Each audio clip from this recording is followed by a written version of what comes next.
ओम शुक्लांबरधरं विष्णुं शशिवर्णं चतुर्भुजं प्रसन्नवदनं ध्यायेत् सर्वविघ्नोपशान्तये।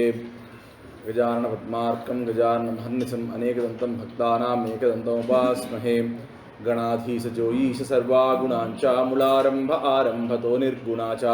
नमो शारदामूलचत्वारवाचा गमोपन्थ आनन्दया राघवाचा। श्रीराम जय जय रघुवीर समर्थ श्रीराम।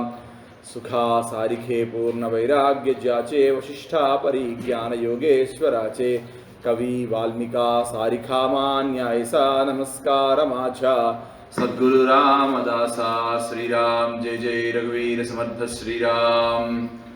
श्रीकरं करुणामूर्तिं गोविंदं मधुसूदनं शुभाकारं हरिं वन्दे सुन्दरं लोकपूजितं श्रीराम जय जय रघुवीर समर्थ श्रीराम।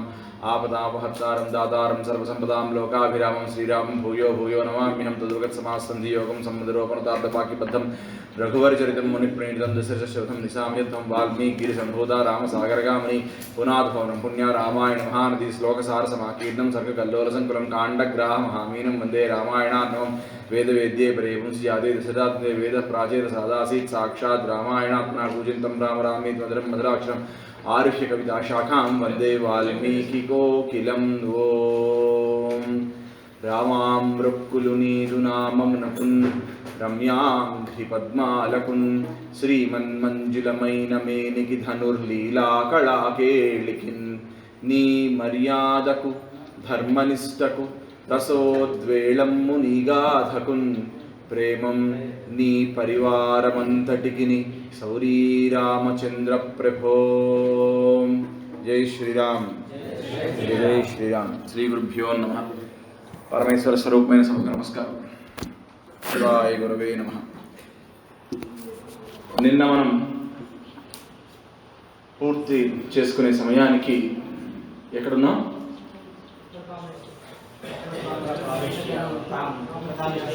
ఋష్యశృంగుల వారిని దశరథుడు తన రాజ్యంలోకి తీసుకురావడం జరిగింది.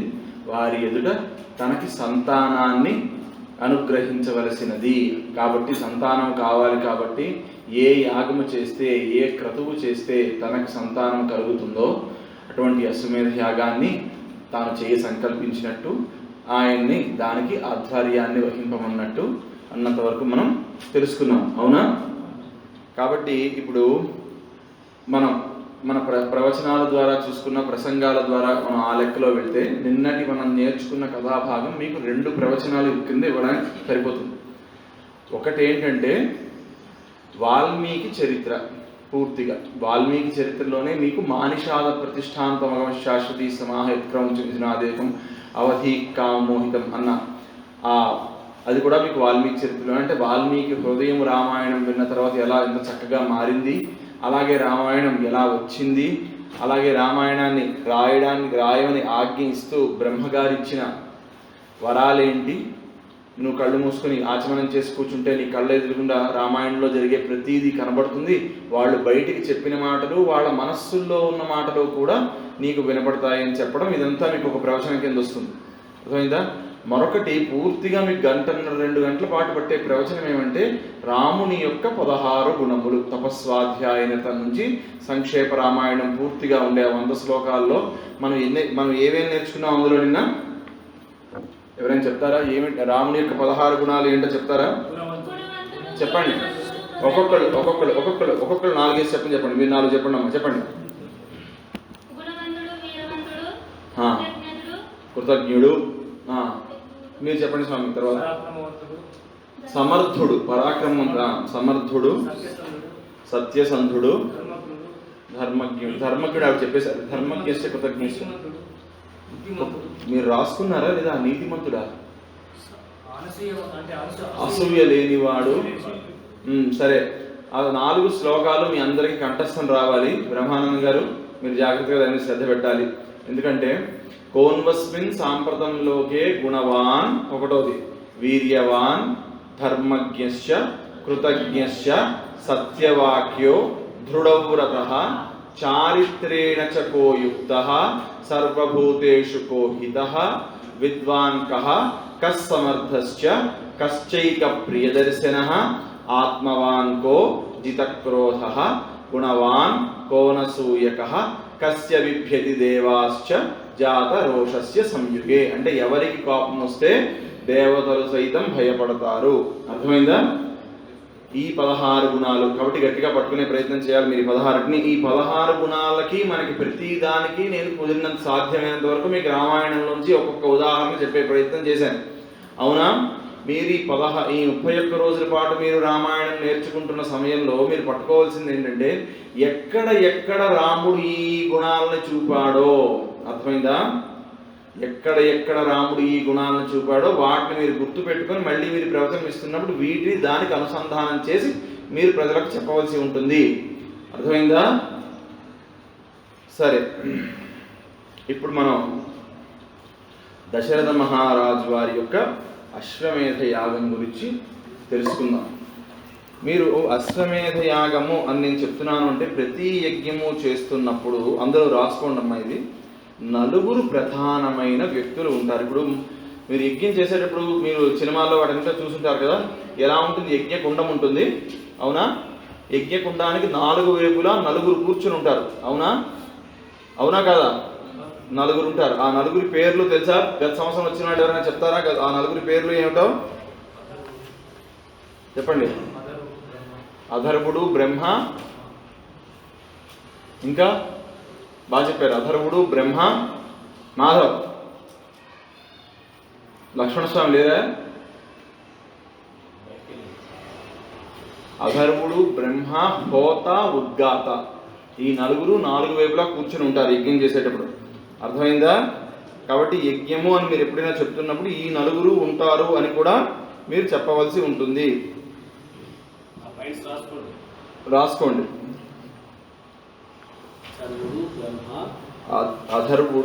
అధర్వువు అంటారు యాక్చువల్గా. అధర్వుడు అని మన తెలుగులో. అధర్వువు, బ్రహ్మ, హోత, ఉద్గాత. అధర్వువు కాదు, అధ్వర్యువు అని రాసుకోండి. అధ్వర్యువు అంటే అతని ఆధ్వర్యంలో మొత్తం జరుగుతుంది. అధ్వర్యువు, బ్రహ్మ, హోత, ఉద్గాత. ఈ 4 ఉంటారండి ఎప్పుడైనా. హోత, ఉద్గాత. ఈయన రాసుకోండి స్వామి, రాసుకోండి. ఉద్గాత. అయిందా?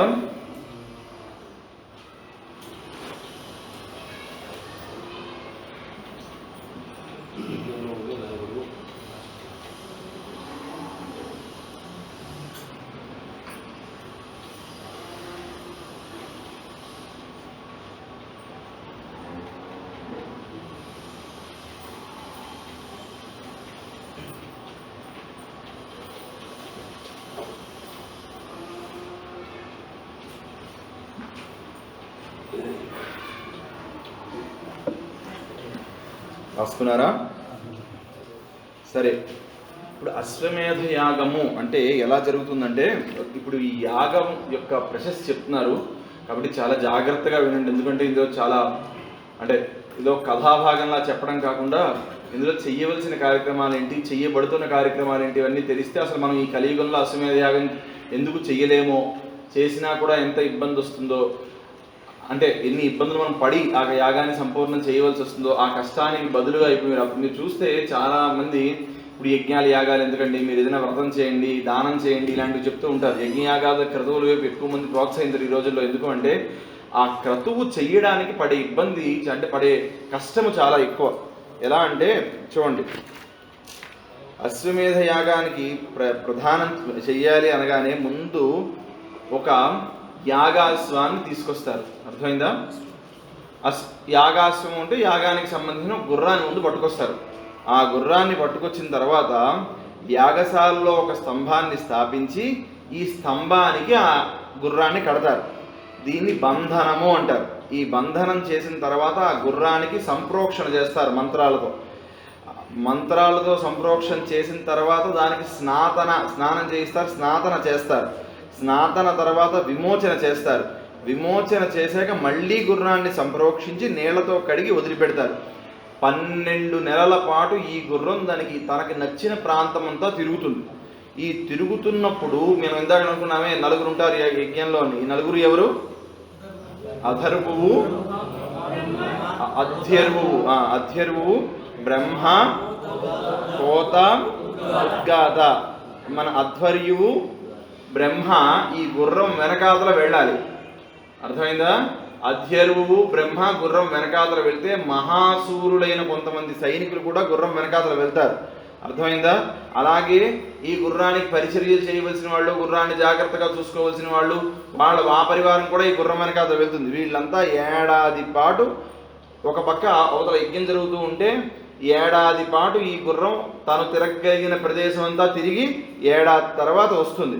సహజంగా అంటే రామాయణంలో కూడా జరిగింది ఏంటంటే వసంతకాలంలో చైత్రశుద్ధ పూర్ణిమ నాడు, చైత్రశుద్ధ పూర్ణిమ అంటే ఉగాది తర్వాత వచ్చే పున్నమి నాడు ఈ యాగాశ్వాన్ని వదిలిపెడతారు. ఆ తర్వాత ఒక పక్కది జరుగుతూ ఉంటే గుర్రం బయలుదేరేటప్పుడు సాంగ్రహకరణి అనే ఒక ఇష్టి అంటే ఒకలాంటి యజ్ఞము చేస్తారు. ఈ ఇష్టి చేసిన తర్వాతే గుర్రం బయలుదేరి వెళుతుంది. అర్థమైందా? ఆ ఇష్టితో పాటు ఇంకొన్ని ఇష్టులు కూడా చేయాలి. అవి ఏమిటంటే చెప్తాను వినండి ఒకసారి. సాంగ్రహకరణి రాసుకోండమ్మా. సాంగ్రహకరణి మొదటి రోజు నాడు సాంగ్రహకరణి చేస్తారు. మన్నాడు బ్రహ్మౌదనము అని ఒక ఇష్టి చేస్తారు. మూడో రోజు నాడు మేధాస్వబంధన చేస్తారు. స్నాపన ప్రోక్షణ విమోచనాది కృత్యాలు చేస్తారు. ఇవన్నీ అయిన తర్వాత నిత్యము సావిత్రాది కర్మల్ని చేస్తారు. అర్థమైందా? మీరు పుస్తకాలు ఉన్నవాళ్ళు పేజీ నెంబర్ 111 తీస్తే, పుస్తకాలు అన్నీ ఉన్నవాళ్ళు గీతా ప్రెస్ గోరఖ్పూర్ వారి రామాయణం పుస్తకం మీరు ఎవరెవరికైతే ఇవ్వబడిందో మీరందరూ పేజీ నెంబర్ 111 తీస్తే అందులో చక్కగా అక్కడ ఏమేమి చేయబడి ఉంటే కొన్ని పుస్తకాలు లేని వాళ్ళు ఇప్పుడు రాసుకోండి పేజీ నెంబర్ 111 అని. అక్కడ ఈ ఇష్టిలన్నిటి గురించి కూడా చెప్పబడి ఉంది. ఒకటి సాంగ్రహణేష్టి, తర్వాత బ్రహ్మోదనము, మేధాస్వబంధనము, స్నాపన ప్రోక్షణ విమోచన ఇటువంటి కృత్యాలన్నీ చేస్తారు. ఇలా చేసిన తర్వాత గుర్రం బయలుదేరి వెళ్తుంది. బయలుదేరి వెళ్ళిన తర్వాత 12 నెలల తర్వాత ఈ గుర్రం రాజుగారి దగ్గరికి వెనక్కి వస్తుంది. వచ్చిన తర్వాత రాజుగారికి దగ్గరికి ఈ గుర్రం తిరిగి వచ్చే సమయంలో, అంటే ఇప్పుడు చైత్ర శుద్ధ పున్నమి నాడు బయలుదేరింది అనుకోండి, ఏడాది మళ్ళీ ఎప్పటికి పూర్తవుతుంది? మళ్ళీ చైత్ర శుద్ధ పున్నమి వరకు వెళ్ళాలి. అయితే సహజంగా ఒక 15 రోజులు ఉంటూ ఉండగానే ఫాల్గుణ మాసంలోనే వెనక్కి తెచ్చేస్తారు గుర్రాన్ని. ఫాల్గుణ అమావాస్య నాటికి గుర్రాన్ని వెనక్కి తెచ్చి అప్పుడు ఏడాది పూర్తయిపోతుంది కాబట్టి ఇప్పుడు యాగశాల అంటే చైత్రమాసం ప్రారంభం అవ్వకుండానే గుర్రాన్ని వెనక్కి తీసుకొచ్చి ఈ చైత్రమాసంలో అంటే ఏడాది తర్వాత వచ్చిన చైత్రమాసం రాకుండానే ఉగాది కనీసం ఒక రోజు ముందుగానో మన రాజుగారు యాగశాల ప్రవేశము అని చేయాలి. ఈ యాగశాల ప్రవేశం చేసే ముందు బ్రహ్మ గోప అధ్వర్యువు అనే వాళ్ళని ఈయన వరిస్తారు. అందులో దశరథ మహారాజు ఏం చేశారంటే ఋష్యశృంగ మహర్షిని బ్రహ్మగా వరించారు అంటే బ్రహ్మస్థానంలో ఋష్యశృంగ మహర్షిని కూర్చోబెట్టారు. అధ్వర్యువు స్థానంలో ఆయన కూర్చోబెట్టినది వశిష్ఠుల వారిని. ఒక్కసారి యజ్ఞానికి అధ్వర్యువుని ఎన్నుకున్న తర్వాత ఆయన ఆధ్వర్యంలో మొత్తం జరుగుతుంది కాబట్టి రాజు ఇంకా స్వతంత్రంగా ఏమీ చెయ్యకూడదు, అన్నీ ఆయనే చూసుకుంటాడు. అర్థమైందా? ఆయన ఏం చెప్తే రాజు అది మాత్రమే చెయ్యాలి. అర్థమైందా? కాబట్టి మన అధ్వర్యువుగా ఇక్కడ ఎన్నుకోబడ్డవారు ఎవరు? వశిష్ఠ మహర్షి. కాబట్టి వశిష్ఠ మహర్షి దగ్గరికి వెళ్ళి ఈయన కాళ్ళు పట్టి ప్రార్థన చేశారు. వశిష్ఠ మహారాజు ఏమన్నారంటే పునఃప్రాప్తే వసంతేతో పూర్ణ సంవత్సరో భవత్ ప్రసవార్థం గతోయుష్టం హయమేధేన వీర్యవాన్. అయ్యా మహానుభావ, వసంత మాసం తిరిగి వచ్చేసింది, 6 రోజులు గడిచిపోయాయి, గుర్రం మళ్ళీ వచ్చేసింది. యాగశాల ప్రవేశం చేసి నేను అశ్వమేధ యాగాన్ని ప్రారంభం చేయాలి. నా పురోహితుల్లో అందరికంటే గొప్పవాడివి నువ్వే, నా హితం కోరేవాడివి నువ్వే. ఓ వశిష్ఠ మహర్షి, నువ్వు నాకు దైవంతో సమానం కాబట్టి ఓ వశిష్ఠ మహర్షి, నువ్వు అధ్వర్యువై ఉండి ఈ యాగాన్ని పూర్తి చెయ్యు అనేసరికి సరే అని చెప్పి వశిష్ఠ మహర్షి తాను అధ్వర్యుగా అధికారాన్ని స్వీకరించి ఇలా అన్నారు, ఓ రాజా, నీ మనోరథం నెరవేరుతుంది నాయన, నువ్వేం ఇబ్బంది పడకు, నువ్వు సంతానవంతుడు అవుతావు అని చెప్పి ఆయన అన్నారు, ఇక్కడ మళ్ళీ నిన్న చెప్పిన మాట అయినా నేను మళ్ళీ చెప్తున్నాను, మళ్ళీ ఎందుకు చెప్తున్నాను అంటే, నేను నిజంగా ఈ మాట మీరు గ్రామాల్లో బట్టి గట్టిగా తీసుకెళ్ళాలి. ఇప్పుడు ఇంత కష్టపడుతున్నాడు ఆయన, ఇంత కష్టపడుతున్నా ఎక్కడా ధర్మాన్ని వదిలిపెట్టట్లేదు. చూడండి, అరే నేను ఇంత కష్టపడి నేను ఇన్ని రోజులుగా రాజ్యాన్ని చాలా ధర్మబద్ధంగా పరిపాలన చేశాను, ఇన్ని రోజులుగా నేను ధర్మబద్ధంగా పరిపాలన చేశాను కాబట్టి నాకు ఈ కష్టం రావడం ఏంటి, భగవంతుడు ఉన్నాడా లేడా, ఇలాంటి ప్రశ్నలు నేను వేయట్లేదు దశరథ మహారాజు. ఇప్పుడు కూడా ఆయన చెప్తున్నాడంటే, ఏడాది అయిన తర్వాత కూడా స్వామి నేను ఇంకా దీన్ని జాగ్రత్తగా పూర్తి చేస్తాను అంటున్నాడు. అర్థమైందా? అందుకే తప్ప ఎట్టి పరిస్థితుల్లో నీ కష్టం ఎంతదైనా సరే, ఎంతటి కష్టంలో ఉన్నా సరే, నమ్ముకున్న భగవానుడు మనకి దారి చూపిస్తాడన్న నమ్మకంతో, ఆ పూనికతో ఆ భగవంతుడిని ఆరాధిస్తూ ఉండాలి. కానీ ఇంకేదో ఆకర్షణీయంగా కనిపించింది, ఓ 2000 రూపాయలు ఎవరో ఇస్తానన్నారు, అమ్మా దయచేసి మాట్లాడకుండా ఉండే ప్రయత్నం చేయండి. కాబట్టి విష్ణు సరే, ఆయన ఇది చేస్తూ ఇంత కష్టపడుతూ కూడా ఇక్కడ కూడా నేను ఈ క్రతువుని జాగ్రత్తగా పూర్తి చేస్తాను, నాకు అడ్డు వచ్చిన పాపాన్ని ఈ విధంగా నేను తీసేసుకుంటానంటున్నాడు తప్ప ఇంకొక చోటకి వెళ్ళిపోతాను. మరొకటి, ఇంతకు ముందు వశిష్ఠుడే గురువు, ఇప్పుడు వశిష్ఠుడే గురువు, ఆ వశిష్ఠుడినే పట్టుకుని ఆయన ముందుకు వెళ్తున్నాడు తప్ప మరో గురువు దగ్గరికి వెళ్తానో, మరో మతంలోకి వెళ్ళిపోతానో ఇలాంటి మాటలు దశరథ మహారాజు మాట్లాడటం లేదు. ఇది ఈ యజ్ఞయాగాది క్రతువుల్ని తిరస్కరించడం, వేదం చెప్పిన మాటల్ని తిరస్కరించడం, అవన్నీ ఇప్పుడు వస్తున్న దరిద్రాలు. ఒకప్పుడు మన భరతజాతి నిలబడితే నిలబడ్డమే దానికోసం. ఎన్ని కష్టాలు వచ్చినా, ఎన్ని బాధలు వచ్చినా, ఎన్ని కన్నీళ్ళు వచ్చినా నేను నిలబడతాను, నేను పోరాడతాను, నేను మళ్ళీ నా ఈ పునర్వైభవాన్ని సాధిస్తాను అనుకోవడం తప్ప అటు వెళ్ళిపోతాను ఇటు వెళ్ళిపోతాను, నా వరకు నేను జాగ్రత్త పడిపోతే చాలు అలా అనుకుంటే అసలు భారతదేశమే లేదు కదండి. అర్థమైందా? కాబట్టి మీరు ఎప్పుడైనా కుదిరితే మీ జీవితంలో సజ్జన్గఢ్ అన్న ఊరు ఉంటుంది, మీకు విన్నారా ఎప్పుడైనా? సతారా పేరు విన్నారా? మహారాష్ట్రలో. మాధవ్ విన్నావా? ఏమిటంటే మహారాష్ట్ర దగ్గరగా ఉన్న సతారా పేరు కదంటున్నాం. సతారా అనేది శివాజీ మహారాజు వారి యొక్క తర్వాత తరాల్లో వారి సంతానం యొక్క ప్రధాన నగరం సతారా. ఆ సతారాకి కొద్ది దూరంలో సజ్జన్గఢ్ అనే ఒక ప్రదేశం ఉంటుంది. చుట్టుపక్కల అన్ని వేపులా కొండలు ఉండి మధ్యలో ఒక కొండ మీద రామదాస స్వామి వారి ఆశ్రమము, వారి యొక్క సమాధి మందిరము ఇవన్నీ ఉంటాయి. రామదాస స్వామి, సమర్థ రామదాస స్వామి శివాజీ మహారాజు యొక్క గురువు గారు. తమ గురువు గారు ఉండే ప్రదేశానికి ఎంత గొప్ప రక్షణ కల్పించాడో శివాజీ మహారాజు. నేను 2015లో చివరిసారి వెళ్ళాను. అప్పటికి కూడా కొండ మీద ఇంకా రోడ్డు అవ్వలేదు. 300 మెట్లు ఎక్కాలి కొండ మీదకి వెళ్ళాలంటే. ఆ మెట్లు కూడా మనం మామూలుగా ఎక్కుదాం అంతంత సులువుగా ఎక్కగలిగేవి కావు. కొంత దూరం వరకు బండి వెళ్తుంది. ఈ గాడిదల్ని వాడి సామానంతా పైకి తీసుకొస్తారు వాడు. అంటే కనీసం బండి పొగ కూడా మీకు కనబడిన ప్రదేశం అది. అప్పటికైతే అలాగే ఉంది. ఒక పక్క అద్భుతమైన ఈ డ్యాము ఇవన్నీ ఉంటాయి.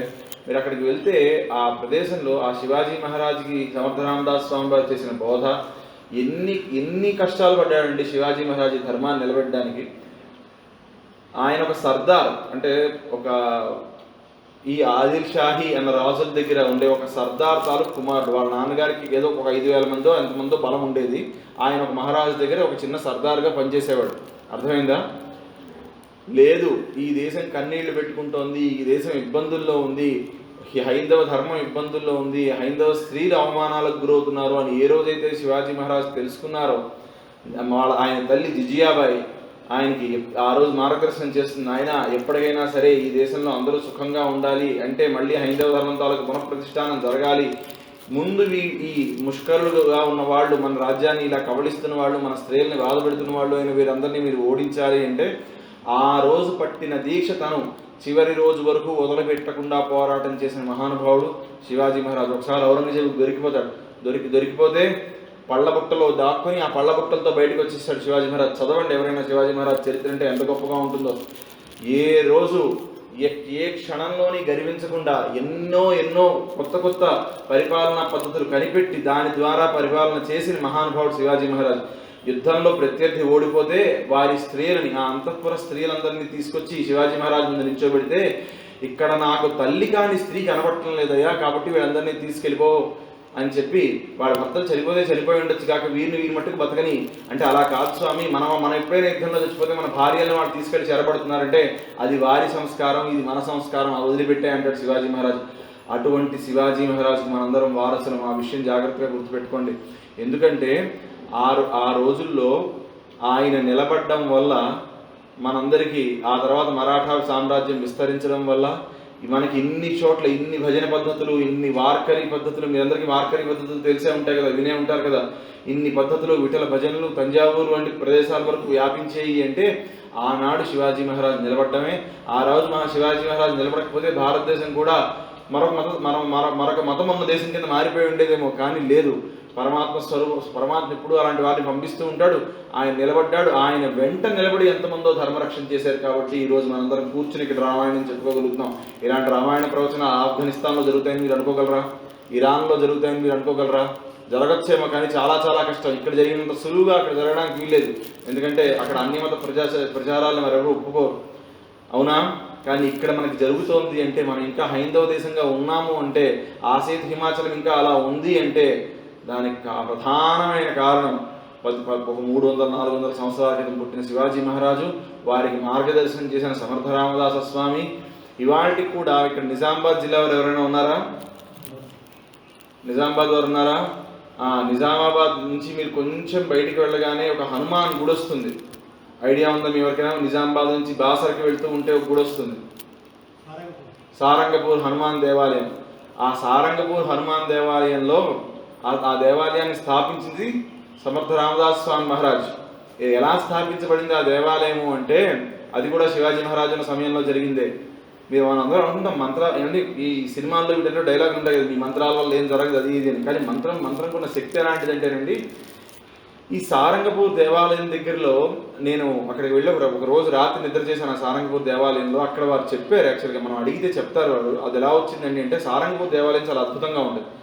ఒక రాయి ఇలా విడిపోయి ఆ రాయి మధ్యలో ఆంజనేయ స్వామి ప్రకటమవుతాడు. ఇప్పటికీ మీరు వారిని అడిగితే కొండ మీదకి వెళ్ళి చూస్తే ఆ రాయి విరిగినట్టు మనకు కనబడుతుంది. యాక్చువల్గా అది ఎలా వచ్చాడంటే, హనుమంత్ స్వామి అక్కడికి ఈ సమర్థ రామదాస స్వామి వారు ఒకసారి ఆ ప్రాంతంలో నడుచుకుంటూ వెళ్ళిపోతూ ఉంటే అక్కడ విపరీతమైన కరువు కాటకాలు ఉన్నాయి. అప్పట్లో ఇందూర్ అనేవారు అనుకుంటా, నిజామాబాద్ అనే పేరు లేదు, ఇందూరునే పిలిచేవారు, నిజామాబాద్ ఇందూరునే పిలిచేవారు.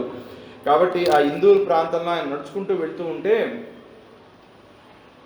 అప్పటికి 2-3 సంవత్సరాలుగా వర్షాలు లేకపోయేసరికి అప్పటికి ఇదంతా నిజాం నవాబుల పరిపాలనలో ఉంది. వాళ్ళు ఏం చేశారంటే ఈ బ్రాహ్మణుల్ని కొడితే వీళ్ళు ప్రార్థన చేస్తారు, వీళ్ళు ప్రార్థన చేస్తే వర్షం పడుతుందేమో అని చెప్పి నదిలో పైభాగంలో బట్ట ఏమీ ఉంచకుండా నదిలో మొలలోతు నీళ్ళలో బ్రాహ్మణులు నించోబెట్టి కొరడాలు పెట్టి కొట్టడం మొదలుపెట్టారు. వాళ్ళు హిందువులందరినీ బ్రాహ్మణుల్ని కొడుతూ, మీరు ప్రార్థన చేయండి, మీరు చేస్తే వర్షం పడుతుంది అంటూ ఉంటే పాపం ఒక పక్క కొడుతూ ఉంటే వీళ్ళు ప్రార్థన ఎక్కడి నుంచి చేయగలరు? వీళ్ళు చాలా ఇబ్బంది పడుతున్నారు ఆ సమయంలో. అదే సమయంలో అటుపక్క నుంచి సమర్థ రామదాస్ స్వామి వారు నడుచుకుంటూ వస్తున్నారు. నదికి అవతలుంటున్న ఆయన ఉన్నారు, యువతలుంటున్న వీళ్ళు చూశారు. ఆయన నది దాటి యువతలకు వచ్చి ఎందుకు కొడుతున్నారు అని అడిగారు. ఏం లేదండి, ఇలా వీళ్ళని కొడితే వర్షం పడుతుందని మా ప్రభువు చెప్పారు. ఆ సైనికుడికి పాపం ఏం తెలియదు. ఆజ్ఞాపించేవాడు రాజు, పని చేసేవాడు సైనికుడు. కాబట్టి సైనికుడి మీద కోపం చూపించడం తప్పు, ఎందుకంటే ఆయన కేవలం ఆజ్ఞని పరిపాలన చేస్తున్నాడు, అవునా? అయితే మీరు ఆపండి, నేను వర్షం కురిపిస్తాను ఇక్కడ అని చెప్పి ఆయన హనుమంతుల వారిని స్తోత్రం చేస్తే ఆ ఎదురుకుండా కొండ ఉంటే ఆ కొండ విరిగి, ఆ కొండలో ఉన్న పెద్ద రాయి విరిగి ఆ రాయి మీద ఆంజనేయ స్వామి వచ్చి అక్కడ వర్షం పడింది అని. ఇప్పటికీ మీరు సారంగపూర్ వెళ్తే ఆ అద్భుతాన్ని చూడొచ్చు. ఎంత అందంగా ఉంటుందో, ఎంత మనసుకి ఆహ్లాదము ఆనందము కలుగుతుందో మాటల్లో చెప్పలేము. అంత గొప్ప గుడి, అంత గొప్ప దేవాలయం. సరే, దశరథ మహారాజు పుణ్యమాని ఈరోజు మనం సారంగపూర్ గురించి కూడా చదువుకున్నాము. అయితే మళ్ళీ నేను చెప్పదలుచుకున్నది ఏమి అంటే, ఎంత కష్టం వచ్చినా సరే నీ భగవాను నువ్వు పట్టుకుంటే నీ కర్మక్షేమ ఆయన చేసి నీకు కావలసినది ఆయన ఇస్తారు. కొద్దిగా ఇబ్బంది పడవలసి ఉంటుందేమో, కొద్దిగా కాలం ఎక్కువ పడుతుందేమో, కానీ దీన్నే రామదాస స్వామి, సమర్థ రామదాస స్వామి వారి గురించి చెప్పుకున్నాం కదా. మరో రామదాస స్వామి ఎవరు? కంచెర్ల గోపన్న, మన భద్రాచలం కట్టిన ఆయన ఒక గొప్ప మాట అంటారు.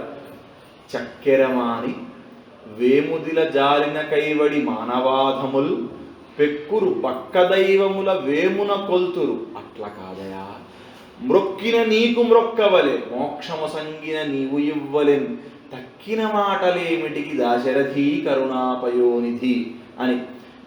అంటే ఆయన అంటారు, చాలామంది ఉన్నారయా ప్రపంచంలో, చక్కెర మాని అంటే ఇంట్లో పంచదార ఉంటే దాన్ని మానేసి పెరట్లోకి వెళ్ళి వేపాకు పుల్లలు తిన్నట్టు ఎవడో, నోటికి మంచి రుచి కావాలని. వాడిని ఏమనాలి ఇంకా? చక్కెర మాని వేముదిన జాలిన కైవడి మానవాధముల్ పెక్కురు బక్క దైవముల వేమున కొల్తురు. బక్క దైవం అని మాట వాడాడు. నిన్ను వదిలేసి ఎవరెవరినో కొలుస్తారయ్యా అంటే అప్పటికి ఇప్పుడు ఆయన్ని 14 ఏళ్ళు హింసించాడు తానీషా, అవునా కాదా? ఇప్పటికీ మీరు గోల్కొండ వెళ్తే అది చూస్తే ఇవాళ ఇప్పుడు ఇంత ఉన్నప్పుడే అందులో గాలి నీరు రాదు, 2 నిమిషాలు లోపల ఉన్నామంటే చెమటలు పట్టేస్తాయి. ఆయన 14 ఏళ్ళు ఉన్నాడు అందులో, అవునా కదా? ఉప్పు, కేవలం ఉప్పుతోనే రొట్టెలు తయారు చేయించి పెట్టేవాడు ఆయనకి. ఒకటి వేడి చెమటలు కక్కుంటూ ఉన్న మనిషికి ఉట్టి ఉప్పు పిచ్చి మంచినీళ్ళు కూడా ఇవ్వకపోతే ఎన్ని బాధలు పడతాడు ఆయన. ఆ పడుతూ కూడా ఆయన ఒక్క రోజునే మతం మారిపోతానంటే ఆయనకి ఆ శిక్షణ ఉండేది కదా, అవునా కదా? కానీ ఆయన ఏం చేశాడు? నిలబడ్డాడు. ఎన్నాళ్ళైతే అన్నాళ్ళు అవని రాముడు వస్తాడు, నేను ఎన్ని పాపాలు చేశాను, నేను ఎన్ని పాపాలు చేయడం వల్ల ఈ స్థితికి వచ్చాను, కాబట్టి ఈ పాపాలన్నీ తీని రాముణ్ణి అని చెప్పి చక్కెరమాని వేముదిల జాలిన కైవడి మానవాధముల్ పెక్కురు పక్క దైవముల వేమున కొలుతురు. అట్లా కాదయా, మ్రొక్కిన నీకు మ్రొక్కవలే, మోక్షము సంగిన నీవు ఇవ్వలేను, తక్కిన మాటలేమిటికి దాశరథీ కరుణాపయోనిధి. ఆయన పద్యం ఎంత అందంగా రాశారంటే తెలుగు వస్తే చాలు ఈ పద్యం అర్థం అవడానికి, అవునా కదా? ఛందస్సులు ఇవేవి కూడా అర్థం అక్కర్లేదు. మొక్కితే నీకు మొక్కాలి, మోక్షం ఇస్తావా నువ్వు, లేకపోతే అక్కర్లేదు నాకు. అలా పట్టుకోవాలి రాముడిని మనం. అలా పట్టుకుంటే ఆ రాముడే మన జీవితాన్ని కనిపిస్తాడు. అర్థమైందా? కాబట్టి అలాగే ఇక్కడ దశరథ మహారాజు గారు, కాబట్టి ఇది మన భరత జాతి యొక్క గొప్పతనం అండి. ఈ ఇలా మనం ఎన్నాళ్ళు ధర్మాన్ని పట్టుకొని ఉంటామో అన్నాడు రామాయణం నిలబడుతుంది. రామాయణం ఎన్నాళ్ళు నిలబడితే అన్నాడు మన ధర్మం నిలబడుతుంది అని మీకు పునః విజ్ఞాపన చేస్తూ మళ్ళీ మనం వశిష్ఠుల వారి యొక్క ఇప్పుడు యాగ నిర్వహణలోకి వద్దాం. వశిష్ఠుడు వెంటనే మంత్రుల్ని పిలిచాడు, రాజోద్యోగిని సమావేశపరిచాడు. అంటే ఇంకా రాజుగారు పక్కకు తప్పుకున్నట్టే పూర్తిగా. ఎందుకు అంటే ఆధ్వర్యముగా వశిష్ఠుడు తీసుకున్నాడు. తీసుకోగానే రాజుగారు పక్కకి చేరి నిలబడవలసిందే. ఇంకా రాజుగారు మళ్ళీ నాకు అధికారం ఉంది, నేను ఈ సమీక్ష చేస్తా ఇలాంటి పనులేం పనికిరావు. అర్థమైందా? ఆయన ఇప్పుడు వశిష్ఠుల వారికి పూర్తి అథారిటీ ఇచ్చేశారు. ఆయన వెంటనే సేనాపతుల్ని పిలిచాడు, రాజోద్యోగుల్ని పిలిచాడు, మంత్రుల్ని పిలిచాడు.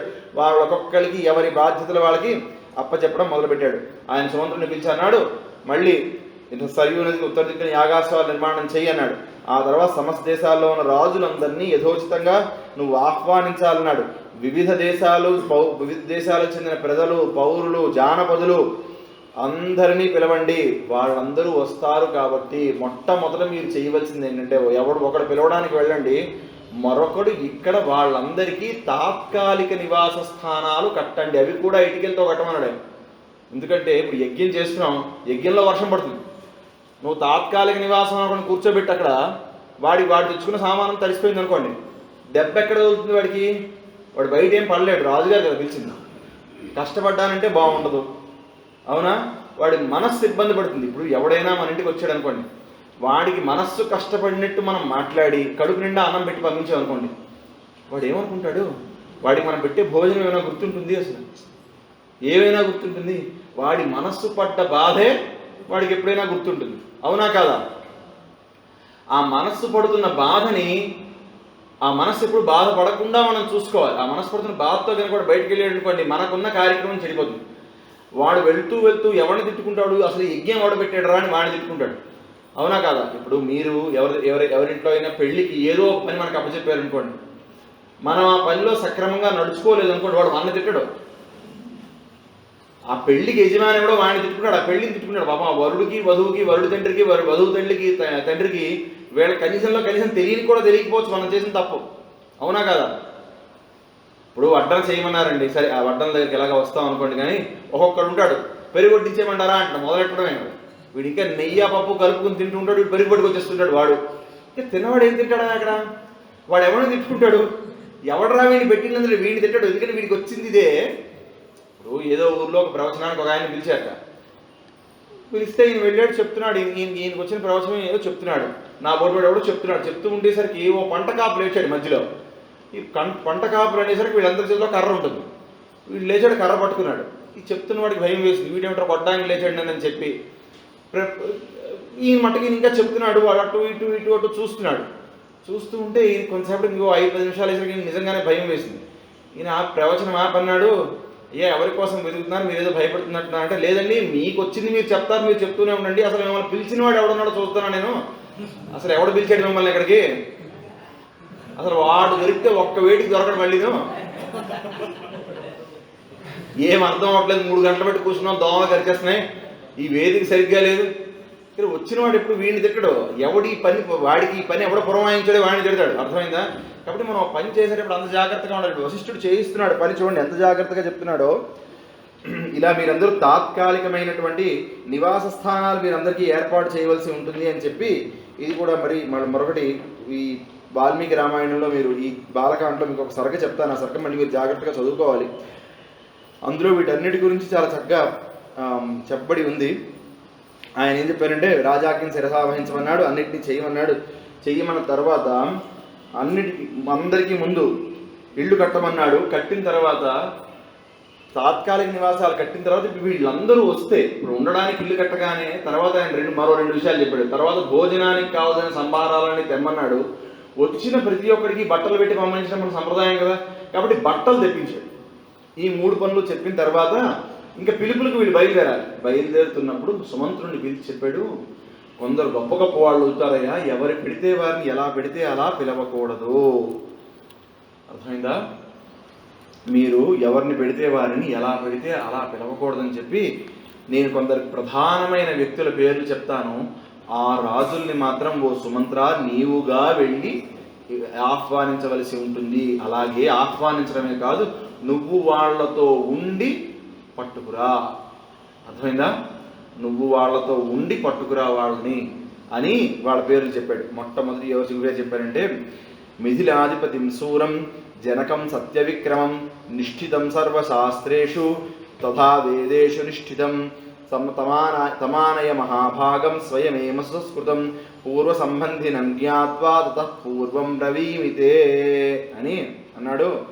అందరికంటే మొట్టమొదట ఆహ్వానాలు అందరికీ పంపించాలి, కానీ నువ్వు వెళ్ళి ఎవరెవరిని స్వయంగా పిలవాలి అంటే మొట్టమొదట పిలవవలసిన వాడు జనకుడు. జనకుడిని ఎందుకు ఎలా పిలవమన్నా అంటే, స్వయంగా నువ్వే వెళ్ళాలి. ఆయన దగ్గరికి వెళ్ళి జనక మహారాజుని పిలవాలి. సత్యసంధుడు, సర్వశాస్త్రాలు తెలిసినవాడు, వేదాలు తెలిసినవాడు, నిష్ఠాగరిష్ఠుడు, మహాపురుషుడు కనుక నువ్వు స్వయంగా వెళ్ళి అతన్ని ఆహ్వానించు. ఆయన దగ్గర ఎంత రాజ్యం ఉందో చెప్పలే, ఆయన దగ్గర ఎంత డబ్బు ఉందో చెప్పలే. విన్నారా? ఆయన దగ్గర ఎంత రాజ్యం ఉంది, ఎంత డబ్బు ఉంది కాదు, ఆయన వేదం చదువుకున్నవాడు, వేదాంగములో సునిష్ఠితుడైన వాడు, చాలా జాగ్రత్తగా బ్రతికేటటువంటి వాడు. ఆయన వస్తే మనకి చాలా గొప్ప విషయాలు జరుగుతాయి.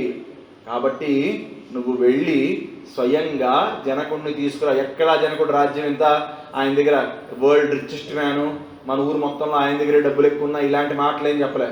ఆయన నిష్ఠాగరిష్ఠుడురా, చాలా మంచివాడురా, కాబట్టి వెళ్ళి స్వయంగా తీసుకురా. అలాగే సంతతము మధుర భాష అయిన వాడు, రాజుగారికి ఆప్తమిత్రుడు. చూడండి, మిత్రుడు ఇక్కడ జనకుడిని మిత్రుడని చెప్పలే, జనకుడు గొప్పవాడు కాబట్టి పిలవమన్నాడు నిష్ఠలో వాటిలో. తర్వాత చెప్తున్నాడు, రాజుగారి మిత్రుడైన కాశీరాజు స్వయంగా పిలువు, మహానుభావుడు, ఆయన జాగ్రత్తగా వెళ్ళి పిలువు అన్ని. తర్వాత ఇప్పుడు రాజుగారికి మామగారైన కేకయరాజు, అతని సుతంతో సహా పిలువు. ఆ తర్వాత అంగదేశాధిపతి అయిన రోమపాదుడు. ఎవరు రోమపాదుడు? అది నేను ఇప్పుడే చెప్పాను. ఆ తర్వాత అసలు రోమపాదుడు ప్రాముఖ్యత ఏమిటి నేను మనం చెప్పుకున్నాం. అసలు ఈ ఋష్యశృంగుని పంపించిందే రోమపాదుడు, కాబట్టి వీళ్ళు అతన్ని కూడా జాగ్రత్తగా పిలువయ్యా అని చెప్పి వీళ్ళందరినీ పంపించాడు. పంపించిన తర్వాత వాళ్ళందరికీ సరైన విడుదల ముందు కట్టండి, వాళ్ళు వచ్చే లోపల వాళ్ళకి సరైన విడుదల కట్టండి అన్నాడు. వాళ్ళందరికీ విడుదల కట్టించిన తర్వాత శిల్పకారుల్ని వాళ్ళందరినీ పిలిచాక వాళ్ళందరితో అన్నాడు, ఎవ్వరు ఎప్పుడైనా వస్తే వచ్చిన తర్వాత ఒకసారి అందరూ వచ్చిన తర్వాత పరిహాసాలు మీరు చెయ్యకండి. అర్థమైందా? ఎందుకంటే అక్కర్లేని ఇప్పుడు రాజు పరిహాసం చేసుకుంటే వేరు, అవునా కదా? మీరు చూడండి, సగం తగులు వాడు పరిహాసం చేయడం కోసం ప్రారంభిస్తాడు, అది తగు కింద మారుతుంది తర్వాత, అవునా కదా? వాడితో సరదాగా చేశానంటాడు, ఈ సరదా ఆ తర్వాత కొన్ని వేల పరదాలు మొహాల మీద కప్పుకోవాల్సిన దాకా వస్తుంది, అవునా కదా? అందుకని పరిహాసాలు చేయకండి, అలాంటి వాళ్ళ దగ్గర చేయకండి. ఎవరికైనా ఏదైనా ఇస్తున్నప్పుడు అనాదరము చేయకండి అని చెప్తూ మళ్ళీ ఇంకా పిలవలసిన వాళ్ళ గురించి కూడా చాలా ఎక్కువ చెప్తున్నాను అండి. ఎవరిని పిలుస్తున్నా కూడా చక్కగా ఆదర సత్కారాలు చేయండి అంటున్నాడు. అందరికీ చక్కటి ధనం ఇవ్వండి అంటున్నాడు. మృష్టాన భోజనం ఇప్పించమంటున్నాడు. అలాగే ఈ రాజ్యంలో ఉన్న ప్రతి ఒక్కరిని, బ్రాహ్మణ క్షత్రియ వైశ్య శూద్రుని అందరినీ, ప్రతి ఒక్కరిని రాజుగారు ఆజ్ఞాపించారు కాబట్టి అందరూ రావలసినది, రాజుగారి దగ్గరికి రావాల్సింది అని చెప్పి వెళ్ళి దగ్గరుండి పిలవండి. అంతే తప్ప వస్తే రా, లేకపోతే పో, రాకపోతే మేము చూసుకుంటాం నిన్ను, ఇలాంటి మాటలేం మాట్లాడకండి, రాజుగారు రమ్మంటున్నారు, రాజుగారు యజ్ఞం చేస్తున్నారు కాబట్టి మీరందరూ రావాలి అని పిలవండి అని చెప్పి వీళ్ళందరినీ పిలవమని పంపించాడండి. పంపించిన తర్వాత ఆ తర్వాత అండి అసలు అన్నిటికంటే ముఖ్యంగా ఇక్కడ రామాయణంలో చాలా గొప్పగా చెప్పబడేది వీరందరికీ భోజనాలు ఎలా పెట్టారు అని. ఇవాళ రోజున అంటే దీని గురించి ఎక్కువ విశేషం ఎందుకు చెప్తున్నాను అంటే, ఇవాళ రోజున బాగా దెబ్బతినిస్తున్న వ్యవస్థల్లో ఈ భోజనాలు మనకు పెట్టే వ్యవస్థ ఒకటి. ఎందుకంటే వడ్డించేవాడికి ఏది ఎక్కడ వడ్డించాలో తెలియదు, దేని తర్వాత ఏది వడ్డించాలో తెలియదు, అవునా కదా? వాడి తొందర ఎప్పటికీ ఎలా ఉంటుందంటే ఇది అయిపోతే మరో బ్యాచ్, ఆ బ్యాచ్ అయిపోతే మరో బ్యాచ్, అయిపోగానే నా పని అయిపోతుంది వెళ్ళిపోతా అన్నట్టే వాడు ఉంటాడు. అంతేగాని వచ్చిన వాడు తింటున్నాడా, తినగలుగుతున్నాడా, తింటం లేదా, అసలు వాడికి ఏం వెయ్యాలి, ఏం చూడాలి, ఇది బాగా తగ్గిపోతోంది. ఎందుకంటే చాలా చోట్ల మనం వాళ్ళు చూస్తున్నాం.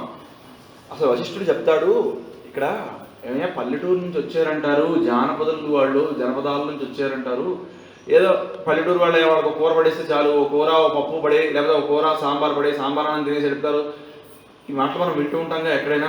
వారి భోజనము అంటే అంతవరకే లిమిట్ చేసేయి, వాళ్ళని కూర్చోబెట్టాలా ఏమైనా, ఇలాంటివన్నీ ఉంటాయి కదా, ఇలాంటి మాటలన్నీ వస్తుంటాయి. కానీ వశిష్ఠుడు చెప్తున్నాడు, వచ్చినవాడు అతిథి, వాడు ఎక్కడి నుంచి వచ్చాడో ఎవరో మనకంత అసలు సమస్య లేదు, ఆ ఆలోచనే చెయ్యొద్దు. ఎలా వడ్డం చేయాలి అంటే, వాడు మహాప్రభు ఇంకా నేను తినలేను అన్నంత వరకు వడ్డం చేయి. ఎలా వడ్డం చేస్తా అసలు ఈ ఎంత గొప్పగా వడ్డం చేశారన్న తర్వాత విశ్వనాథ్ గారు కూడా చాలా జాగ్రత్తగా చెప్తారు. కానీ అసలు ఇవాళ జరుగుతున్న వడ్డం చూడండి. ఈ బఫే సిస్టమ్ అని వాడు వచ్చిన తర్వాత వీడికి తిండి లేనట్టు వీడు ప్లేట్ పట్టుకుని వాడి ముందు నిల్చోవాలి. వాడు సవ్యసాచిగా 2 చేతులతో 2 గరిటెలు పట్టుకుంటాడు, ఒకటి వేస్తూ ఉంటాడు, ఇంకోటి వాడు వడ్డించేస్తుంటాడు, అవునా కదా? నేను అబద్ధం చెప్తున్నాను. వాడు 2 చేతులతో 2 గరిటెలు పట్టుకుంటాడు. వాడు వాడికి వేస్తున్నాడో తెలియదు, వీడికి వేస్తున్నాడో తెలియదు, వీడు ఏం తింటున్నాడో వాడు పట్టించుకోడు, అవునా? వీడు వెళ్ళాలి, భవతి విక్షాంతే అన్నట్టు పట్టుకుని నించోవాలి. వాడు ఎదురుకుండా పట్టుకుని నించుంటే వాడు అందులో వేస్తాడు. ఆ వేస్తున్నప్పుడు ఆ గరిటె పెట్టి వీడి ప్లేట్ని కొడతాడు, అవునా కదా? మీరు చూసారే లేదా? ఆ ప్లేట్ పెట్టి ఇప్పుడు ఒకరి ఎంగిలి ప్లేట్కి మీరు గరిటెని తగిలిచారనుకోండి, మరి రెండో వాడు ఎలా తింటాడు? మనకి మీరందరూ వెళ్ళి ప్రవచనాలు అవన్నీ ఎలా అయితే చాలా చక్కగా చేస్తున్నారో అది చేయండి. దాంతో పాటుగా మీరు కూడా రామభక్తులుగా అవ్వాల్సిన అవసరం ఉంది కదా. మీరు కూడా ఈ జన్మలో మిమ్మల్ని మీరు ఉద్ధరించుకోవాలి కదా రాముడి ద్వారా. కాబట్టి ఈ ఉద్ధరణలో ప్రధానంగా మనకు వచ్చే ఇబ్బంది, ఒక రకమైన ఇబ్బంది ఏంటి అంటే, ఒక నియమం ఏమి అంటే, ప్రధానమైన నియమం ఏమి అంటే ఎంగిలి తినరాదు. బాగా గుర్తుపెట్టుకోండి, చాలా జాగ్రత్తగా గుర్తుపెట్టుకోండి. ఎట్టి పరిస్థితుల్లోనూ ఎవరి ఎంగిలి తినరాదు. కేవలము 5 సంవత్సరములు పూర్తయ్యే లోపల ఉండే చిన్న పిల్ల కానీ పిల్లవాడు కానీ ఇంట్లో ఉంటే వారి ఎంగిలి వరకు తల్లి కానీ తండ్రి కానీ తిన్నా పెద్ద దోషం లేదు. కానీ 5 సంవత్సరాలు దాటిన తర్వాత వారి ఎంగిలి కూడా తినకూడదు. అలాగే ఉపనయన సంస్కారం చేసేటప్పుడు ఒడుగు చేసే అలవాటు ఉంటే ఆ కుటుంబంలో ఉంటే 8వ ఏట ఒక్కసారి తల్లితాలకు ఎంగిలి తినిపిస్తారు. ఆ తర్వాత వివాహం అయ్యే రోజు మాత్రమే, ఇంకా తినమన్నారు కదా అప్పటి నుంచి రోజు కాకుండా వివాహం అయ్యే రోజు భార్య యొక్క ఎంగిలి ఆయన తినచ్చు, ఆయన ఎంగిలి ఆవిడ తినచ్చు. కానీ స్త్రీకి తప్పు లేదు, పురుషుడికి మాత్రం చాలా పెద్ద తప్పు. ఎందుకు అంటే, మీరు ఎంగిలి తింటే, ఎవరి ఎంగిలైనా తింటే ఆ ఎంగిలి ద్వారా ఆ వ్యక్తి యొక్క పాపములు మీకు సంక్రమిస్తాయి. అర్థమైందా? మనం చేసినవే మనకు ఉంటాయి మోటడు, దీన్నే మనం కాల్చుకోలేక వస్తున్నాం. మళ్ళీ వాడు చేసిన పుణ్యపాపాలు సంక్రమిస్తాయి. అర్థమైందా? వాడి పాపాలు కూడా మనమే నెత్తినేసుకుంటే దాన్ని పోయి దరిద్రాన్ని నెత్తినేసుకోవడం దేనిగా? అర్థమైందా? కాబట్టి నేను పెద్దలు ఏం చెప్పారంటే ఒకటే నియమం పెట్టారు, ఎవరెవరి ఎంగిలి తినచ్చు అంటే గురువు గారి ఎంగిలి ఎప్పుడైనా తినచ్చు. ఎందుకంటే గురువు కేవలం పుణ్యమే చేస్తాడు, గురువు దగ్గర పాపం ఉండదు. కాబట్టి సన్యాసాశ్రమంలో ఉన్నవారు కానీ గురువు గారు కానీ వారి ఎంగిలి శుభ్రంగా తినిస్తుంది. ఎందుకంటే అహం బ్రహ్మాస్మి, ప్రపంచం అంతా నేనే అయ్యున్నాను అన్న తత్వం గురువు గారి ఎంగిలి తింటే తప్ప మనకు తెలియదు. కాబట్టి గురువు గారు అప్పుడప్పుడు వాళ్ళు కూడా అందుకే ఎప్పుడు పెడితే అప్పుడు వాళ్ళు ఎంగిలి ఇవ్వరు. వారు తింటున్న ముద్దలోంచి ఒక ముద్ద తీసి పెడతారు, తిన్న భోజనం అంతా అయిపోయి ఒక చిన్న ముద్ద వదిలిపెట్టి వెళ్తారు గురువులు. దాన్ని శిష్యులు మహాప్రసాదం అని చెప్పి తింటారు. దానివల్ల వీరికి ఉన్న పాపాలు పోతాయి. అర్థమైందా? ఇప్పుడు పాప పుణ్యాలు 2 వస్తాయి ఎంగిలి ద్వారా. అయితే భార్యకి ఎప్పుడూ భర్త యొక్క పాపము రాదు, ఇది బాగా గుర్తుపెట్టుకోండి. అర్థమైందా? భార్యకి ఎప్పుడు భర్త యొక్క పాపము రాదు. అర్థమైందా? భర్త యొక్క పుణ్యములో సగభాగం ఎప్పుడూ ఆవిడకి వస్తూ ఉంటుంది. ఎప్పుడు వస్తుంది అంటే ఆ భర్తని ఆవిడ ఎప్పుడైతే ఈయనే పరబ్రహ్మ స్వరూపము, ఈయనే దేవుడు అనే మాటతో ఎప్పుడైతే, అనే భావంతో ఎప్పుడైతే ఆయన్ని జాగ్రత్తగా చూసుకుంటుందో, ఆయనకి వంట చేసి పెడుతుందో, ఆయనకి పూజా పదార్థాలు పూజ చేసుకుంటానంటే పూజకి సంబంధించినవన్నీ ఎప్పుడైతే ఆవిడ అరేంజ్ చేసి పెడుతూ ఉంటుంది, ఇవన్నీ చేస్తూ ఉంటుందో, దానివల్ల భార్యకి ఎప్పుడూ భర్త చేసే పుణ్యంలో సగభాగం వస్తుంది. అందుకే ఒక మహాత్ముడు ఉన్నాడు అనుకోండి, చాలా గొప్ప వ్యక్తి ఉన్నాడు అనుకోండి, ఎన్నో వేదశాస్త్రాలు ఇవన్నీ తెలిసినవాడు ఉన్నాడు అనుకోండి, ఆయనకి ఇప్పుడు మనం ఒక్కరికి పూజ చేయం, పక్కన ఆయన భార్యని కూర్చోబెట్టి కూడా పూజ చేస్తాం. ఎందుకు? ఆవిడ ఆయనకి అన్ని జాగ్రత్తగా చూసుకోవడం వల్లే ఆయన ఈరోజు ఈ పనులన్నీ చేయగలుగుతున్నాడు. ఆయనే పిల్లల్ని పెంచుకోవాల్సి వచ్చింది అనుకోండి, ఆయనే వంట చేసుకోవాల్సి వచ్చింది, ఆయన శాస్త్రం ఎక్కడ చదువుతాడు? నా బుర్ర చదవలేడు కదా. కాబట్టి భార్య ఎప్పుడూ భర్త యొక్క ఉచ్చిష్టం తినచ్చు. ఇన్ఫ్యాక్ట్ రోజు తింటే ఆవిడ పుణ్యం పెరుగుతుంది. అర్థమైందా? రోజు ఆయన ఉచ్చిష్టం తిందనుకోండి, ఆయన పుణ్యం. అలాగే కుటుంబ యజమాని ఎవరైతే ఉంటారో, కుటుంబ యజమానికి ఎప్పుడు కుటుంబం నుంచి వచ్చే పాపం సంక్రమిస్తుంది, ఈయన పుణ్యం కుటుంబాన్ని కాపాడుతూ ఉంటుంది. అర్థమైందా? మగవాడు అనేవాడు ఎప్పుడూ పుణ్యాచరణ ఎందుకు చెయ్యాలి అంటే, తాత పుణ్యం మనవడి దాకా కాపాడుతుంది. తండ్రి పాపం చేశారనుకోండి, కొడుకుని ఆయన కళ్ళ ముందే తీసుకెళ్ళిపోతుంది. పాపం ఒక్క తరంలోనే కొట్టేస్తుంది, పుణ్యం మాత్రం 3 తరాలు కనీసం నిలబెడుతుంది. అర్థమైందా? పాప పుణ్యాలు ఎంత సూక్ష్మంగా ఉంటాయి. కాబట్టి ఎప్పుడూ పుణ్య కార్యక్రమాల్లోనే ఉండాలి తప్ప సాధ్యమైనంత వరకు పాపానికి దూరంగా ఉండాలి. ఇది ఒకటి అర్థం చేసుకోండి. అలాగే ఇప్పుడు మీకు చెప్పాను కాబట్టి, ఏ రోజు ఎంగిలి చెయ్యి తగిలిన పదార్థాన్ని, ఎవడి ఎంగిలి చెయ్యి తగిలిన పదార్థమైనా మాత్రం మీరు తినకండి. మీరు ఏదైనా ఉత్సవం చేస్తున్నప్పుడు మీ ఇంట్లో కర్మగాలి తప్పక బఫే సిస్టమ్ పెట్టారే అనుకోండి, వాడికి స్పష్టంగా చెప్పండి, ఆయన వాళ్ళ ప్లేట్లు నువ్వు బాధీకని. ఎందుకంటే వాళ్ళు అదే గరిటితో 100 ప్లేట్లు ముట్టుకుంటే ఇంక తిన్నవాడు ఏం తింటాడండి అక్కడ? అర్థమైందా? కాబట్టి వడ్డన చేసేటప్పుడు వాళ్ళు ఎలా వడ్డన చేశారంటేనండి, విశ్వనాథ్ వారు చాలా గొప్పగా చెప్తారు. అసలు విశ్వనాథ్ వారు ఇంకో గొప్ప మాట అంటారు, అసలు రామాయణం ఎందుకు చదువుకోవాలి, ఇన్ని విషయాలు తెలుస్తున్నాయి కదండి రామాయణంలో. రామాయణం రోజు చదువుకోవాలంటే ఆయన ఏమిటండి రోజు చదవాలి రామాయణం అంటున్నారంటే, తిన్నన్నం రోజు తింటానులే, అయినా రోజు తింటున్నావా లేదా? మరి చదివిన రామాయణం రోజు చదవడానికి వచ్చిన ఇబ్బంది ఏమిటి నీకన్నా? రోజు అన్నం తింటున్నావు, నీకు బలం వస్తుంది, అవునా కదా? ఇప్పుడు మీరు అన్నం తింటున్నప్పుడు దీనివల్ల ఈ బలం వస్తుంది, దీంట్లో ఇది ఉంది, దాంట్లో ఇది ఉంది, తింటారండి. అన్నం తినాలి కాబట్టి తింటారు, అవునా కదా? అలాగే రామాయణం కూడా రోజు చదువుతుంటే ఒక్కొక్క రోజు ఒక్కొక్క విషయం తెలుస్తుంది నీకు. ఇప్పుడు గత సంవత్సరం ఇక్కడ వచ్చి నేర్చుకున్న వాళ్ళు నేను సాయంత్రం నాతో కలిసి అంటున్నారు, లేదు స్వామి గత సంవత్సరం కంటే ఈ సంవత్సరం మాకేమో ఇంకొన్ని కొత్త విషయాలు తెలిసాయి, మీరు కొత్త విషయాలు చెప్పారు. నేను కొత్త విషయాలు చెప్పడం కాదా, నువ్వు రెండోసారి వింటున్నావు కాబట్టి ఒకసారి ఒక విషయాన్ని నువ్వు పట్టుకోలేకపోయినా రెండోసారి అదే విషయాన్ని వింటున్నప్పుడు మళ్ళీ నువ్వు పట్టుకుంటున్నావు అంతే. చెప్పేవాడిని నేనైతే కాదు, చెప్తున్నవాడు రామచంద్రమూర్తే. అర్థమైందా? లేకపోతే ఇవన్నీ జరుగుతాయా? కాబట్టి మళ్ళీ ఈ వడ్డన ఎంత జాగ్రత్తగా ఉండాలి అన్న విషయం చెప్తూ విశ్వనాథ్ వారే మరోమాట అంటారు, ఏమంటే అసలు వీళ్ళు వడ్డిస్తూ ఉంటే అంటే ఈ వచ్చిన వాళ్ళందరూ ఈ పొట్ట అంటే వాళ్ళు వీళ్ళు వద్దంటున్నా వాళ్ళు వడ్డించేస్తూ ఉంటే ఇంకా మన తల పెట్టేస్తే విస్తరలో బుర్ర నుంచి పొయ్యడు కాబట్టి సాంబార్ లాంటివి, రసం లాంటివి ఇంకా ఆపుతాడేమో అని బుర్ర పెట్టేద్దాం అనుకున్నారు విస్తరలో వాళ్ళు. అంటే తలడ్డుగా పెడదామని చూస్తున్నారు. తలడ్డుగా పెడదామంటే పొట్టడ్డు వస్తుంది తలకి. పొట్ట తలకడ్డు రావడం ఏంటంటే పొట్ట అంత ముందుకు ఉబ్బిపోయి వీడు బుర్ర వంచుదామంటే కూడా బుర్ర వంచలేని పరిస్థితికి వచ్చిందట. అంటే వశిష్ఠుడు చెప్తే ఆ వడ్డన చేసిన వాళ్ళు అంత చక్కగా వడ్డన చేశారు. చూడండి, ఒక్కొక్కడు ఉంటాడు, ఒక కాజావో ఏదో స్వీట్ పట్టుకుంటాడు, పాపం దాన్ని 10 మంది తిందామని కోరుకుంటారు. అవి తక్కువ ఉన్నాయనుకోండి ఐటము, వీడు తిప్పాలి తప్పదు. కాబట్టి వీడు ఏం చేస్తాడంటే ఒకే కాజా పట్టుకుంటాడు, 10 విస్తరలు దాటినా ఈ వేళ్ల మధ్యలోనే ఉంటుంది ఆ కాజా, అది పడదు. ఈ చూస్తూ కావాలా కావాలా కావాలా కావాలా అంటున్నాడు, వెయ్యి రానవాడు వేయడు. వాడి పని ఏంటంటే కావాలా అని అడుగుతూ వెళ్ళడమే వాడి పని, అవునా కదా? ఇంకొకటి చెప్పాను, ఇంత ముందే చెప్పాను, ఒక్కొక్కడు ఉంటాడు పెరిగొట్టిచ్చేయమంటారా, పెరిగొట్టించే ఇక పప్పు అన్నమే తినలేదురా పెరిగొట్టించమంటారా అంటే వాడు వెంట అసలు. కాబట్టి ఇప్పుడు మనం ఇలా ఉన్నాయి, మన పరిస్థితులు ఇలా ఉన్నాయి. సాధ్యమైనంత వరకు బంతి భోజనాలు పెట్టే ప్రయత్నం చేయండి. అలాగే బంతి భోజనాలు పెడుతున్న సమయంలో యజమాని ఎక్కడ నిలబడాలి, ఆ భోజనాలు పెట్టిస్తున్నవాడు ఇంకో గదిలో కూర్చోకూడదు. వెళ్ళి ఆయన వీళ్ళందరి మధ్య నించుని వీడు నా మిత్రుడు రా, వీడికి చాలా ఇష్టం వడ్డించు అని చెప్పి అజమాయిషి చేసి ఆ వడ్డించేవాడి చేతి వడ్డించాలి. అంతే తప్ప దాన్ని క్యాటరింగ్ ఇచ్చేసి వాడు డబ్బులు పిలుచుకుందామని చూస్తూ ఈ వచ్చిన వాడు ఏం పెట్టాడు రా తిని వీడు ఏడుస్తూ అలా ఉంటే దాన్ని వడ్డన అనరు, దాన్ని ఆ ఆనందము ఉండదు. అర్థమైందా? కాబట్టి మనం చాలా జాగ్రత్తగా ఇవాళ రోజున మనకున్న ఇబ్బంది ఏమిటి అంటే, ఇది కేవలం ఇళ్లలోనే కాదు, కొన్ని ఆశ్రమాల్లోని దేవాలయాల్లోని కూడా భోజనాలు పెట్టేటప్పుడు ఈ ఇబ్బందులే అందరూ ఎదుర్కోవాల్సి వస్తుంది. పోనీ అలాగే నించోబెట్టి భోజనాలు పెట్టే చోటకు వచ్చే దరిద్రం ఏమిటంటే, వాడు నించొని పాపం తింటూ ఉంటే ఏ కూరలోనో చిన్న మిరపకాయ కూర తినేసాడు అనుకోండి, ఓ పక్క వాడి కారం, ఈ కారానికి వాడు వెళ్ళి మంచినీళ్ళు తాగుదాం అనుకుంటే ఉల్లి పొర కంటే సన్నగా ఉంటుంది ఆ గ్లాసు ప్లాస్టిక్ది. వాడు గట్టిగా పట్టుకున్నాడా నీళ్ళు ఒలికిపోతూ ఉంటాయి, అవునా? వాడు సరే ఈ నీళ్లు తాగినా కూడా నాకు తగ్గలేదు అంటే ఈ గ్లాస్ ఎక్కడ పెట్టాలో వాడికి తెలియదు. ఎందుకంటే కుర్చీలోంచి లేస్తే ఆ కుర్చీలో మరొకటి వచ్చి కూర్చుని పోతాడు. వీడు చచ్చినట్టు నించొని తినాలి. ఈ చేత్తో గ్లాస్ పట్టుకొని, మరో చేత్తో ఈ అన్నం తింటున్న చేత్తోనే ప్లేట్ పట్టుకొని వెళ్ళి ఒరే వెయ్యిరా పెరుగంటే వాడు ఎంత వేస్తాడో తెలియదు. ఒక్కొక్కడికి ఎక్కువ పడుతుంది, ఒక్కొక్కడికి తక్కువ పడుతుంది. ఈ చేతిలోంచి గ్లాస్ జారిపోతూ ఉంటుంది. మనం గ్లాస్తో ఉన్నదాన్ని గట్టిగా పట్టుకుందామంటే ఆ నీళ్ళు చేతి మీద పడుతూ ఉంటాయి. వాడు వేసుకున్న చొక్కా తడిసిపోతూ ఉంటుంది. చూడండి ఎన్ని బాధలు పడతారో ఒక్కసారి ఊహించండి.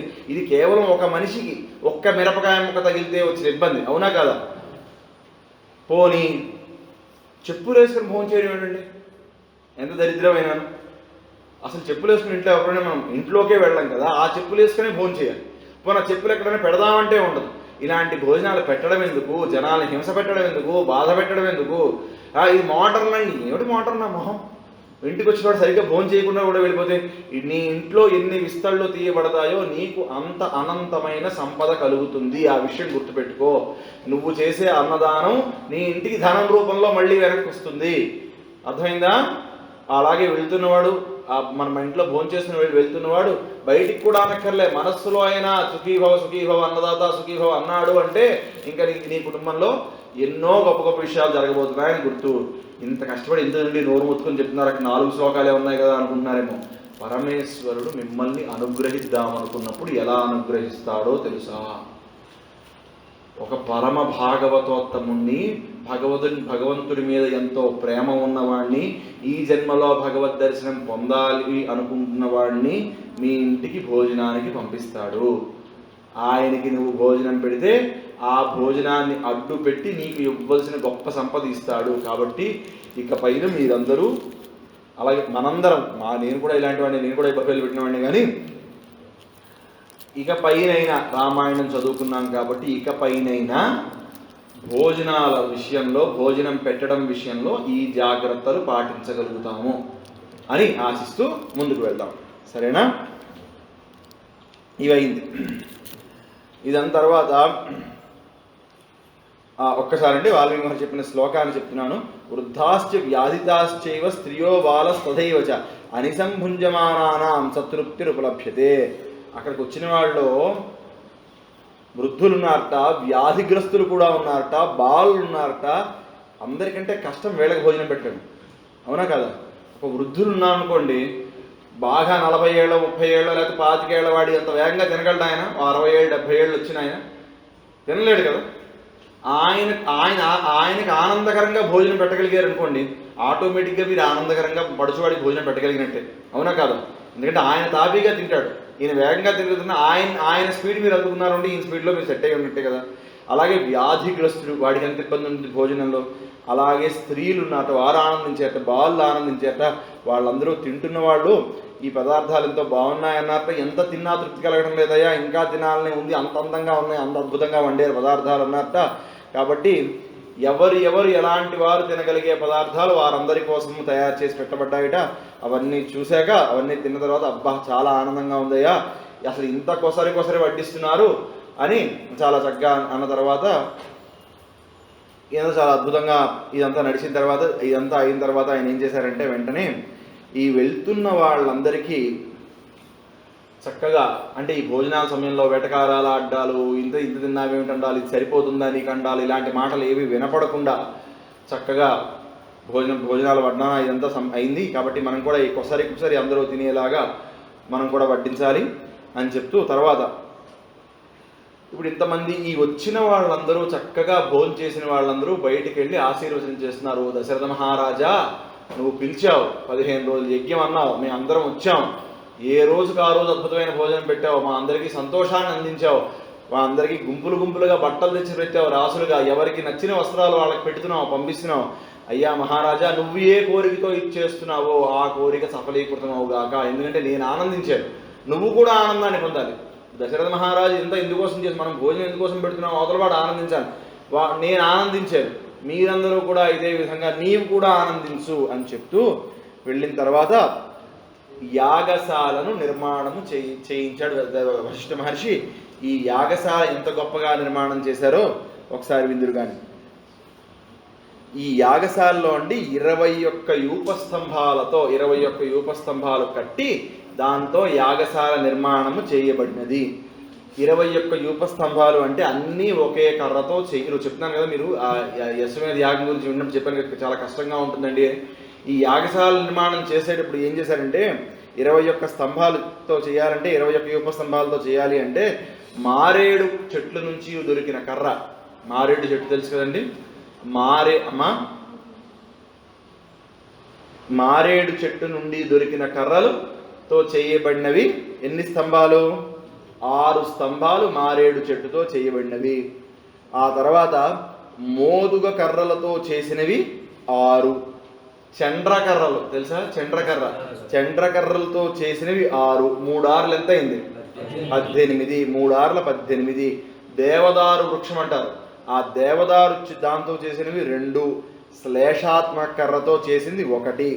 ఇలా మొత్తం 21 యూపస్తంభాలు. అంటే ఆ యూపస్తంభం అంటే దానికి దాన్ని కట్టి పెడతారు, ఈ గుర్రాన్ని వాటిని కట్టేది. 21 స్తంభాలు కట్టిన తర్వాత అక్కడ ఈ హోమం చేయడానికి యజ్ఞ వేదిక కట్టాలి కదా. 21 స్తంభాలు కదమ్మా. మారేడుతో 6, మోదుగ కర్రలతో 6, చండ్రకర్రలతో 6, చండ్రకర్రలతో 6, దేవదారుతో చేసినవి 2, శ్లేషాత్మక కర్రలతో శ్లేష్మాతక కర్రలతో చేసినది 1. అర్థమైనా? మొత్తం కలిపి 21 స్తంభాలు. అయితే ఇక్కడ మళ్ళీ ఒక్కొక్కరు ఒక్కొక్క వేదాన్ని పట్టుకుని ఉంటారు. ఒక్కొక్క రాజుగారి దగ్గర ఒక్కొక్క బ్రాహ్మణుడు, ఒక్కొక్క కులపురోహితుడు, ఒక్కొక్క, ఇప్పుడు వేదాలు 4 కదా,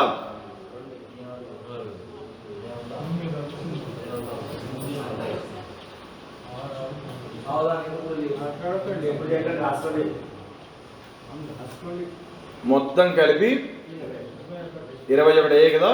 4 వేదాలంటే ప్రతి వేదాన్ని అనుష్ఠించే బ్రాహ్మణులు ఉంటారు కాబట్టి ఏ వేదానికి సంబంధించిన వాడు రాజు అయితే ఆ వేదానికి సంబంధించిన దానిగానే యజ్ఞ వేదిని కట్టవలసి ఉంటుంది. యజ్ఞ వేది కట్టేటప్పుడు ఈ 21 స్తంభాలు పెట్టేటప్పుడు అవన్నీ పక్క పక్కన కట్టడానికి వీల్లేదు. ఒక్కొక్క స్తంభానికి మరొక స్తంభానికి మధ్య బారెడు దూరం ఉండాలి. అర్థమైందా? ఎందుకు ఆ బారెడు దూరం ఉండాలంటే ఇక్కడ హవిస్సు వేస్తున్నప్పుడు మరొక దాని మీద తుళ్ళకూడదు. అర్థమైందా?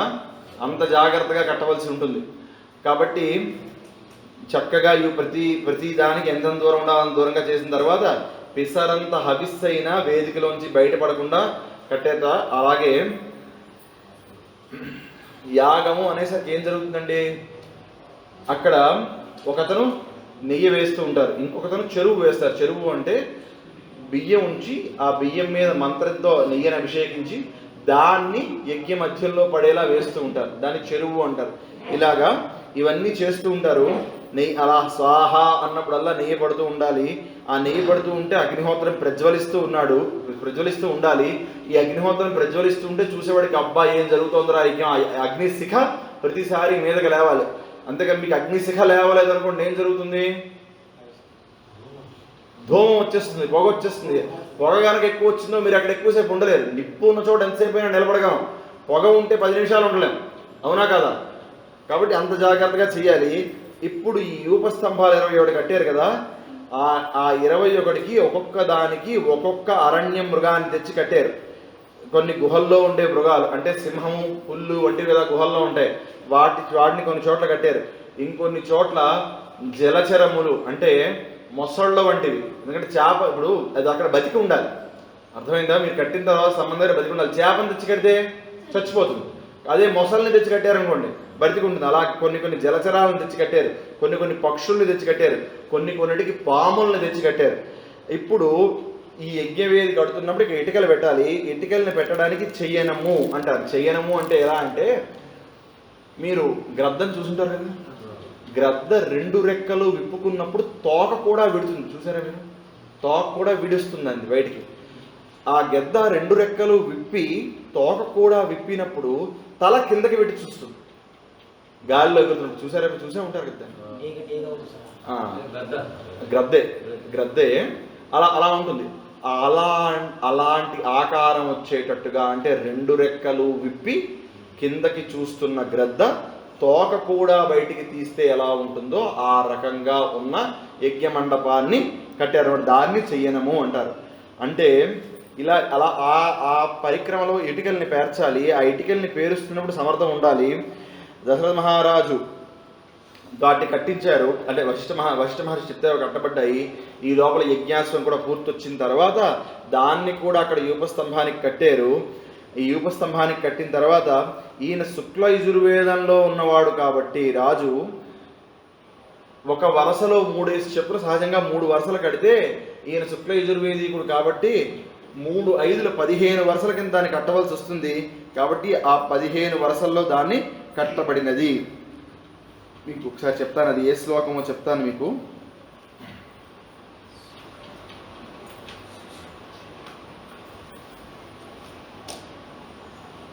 చూడండి, ఇవి పేజీ నెంబర్ 117, బాలకాండలో పేజీ నెంబర్ 117లో 14వ సర్గలో 22 నుంచి ఆ పేజీలో ఉన్న అన్ని శ్లోకాలు, 117వ పేజీలో ఉన్న అన్ని శ్లోకాలు 22 నుంచి 30 వరకు మీకు ఈ ఎలా కట్టారు, ఎన్ని ఇటుకలు వాడారు, ఇవన్నీ కూడా మీకు చాలా చక్కగా చెప్పబడి ఉన్నాయి. బంగారు ఇటుకలతో దీన్ని నిర్మించబడి అవి గరుడుడికి సువర్ణమయమైన రెక్కల్లా పెట్టి ఆయన అశ్వమేధ మామూలుగా ఈ హోమవేదిక అంటే 6 వరుసలు కలిగి ఉంటుంది. ఈయనది అశ్వమేధ యాగం కనుక దీనికి 3 ఆయన చేశారు కనుక 18 వరుసలతో 18 వరుసల ఇటుకలు ఉన్నాయండి. అర్థమైందా? 18 వరుసలతో యాగశాల నిర్మాణం, ఆ వేది యొక్క యజ్ఞవేది యొక్క నిర్మాణము చేయించారు. చేయించిన తర్వాత ఇప్పుడు యజ్ఞాశ్వం తిరిగి వచ్చింది. ఈ యజ్ఞాశ్వం తిరిగి వచ్చిన తర్వాత ఇక్కడ ఈ యూపస్తంభాలకిన్నిటిని కట్టారు కదా, అందులో కొన్నిటిని బలి ఇవ్వాలి. వాటిని మాత్రం బలి ఇచ్చారు. కొన్నిటిని బలి ఇవ్వడం అలాంటివి చేయకూడదు. వాటిని కేవలం యజ్ఞవేదిక చుట్టూ ప్రదక్షిణ క్రమంలో తీసుకువెళ్ళి వదిలిపెట్టేయాలి. అలాంటి వాటిని అక్కడి నుంచి పక్క నుంచి వదిలిపెట్టేశారు.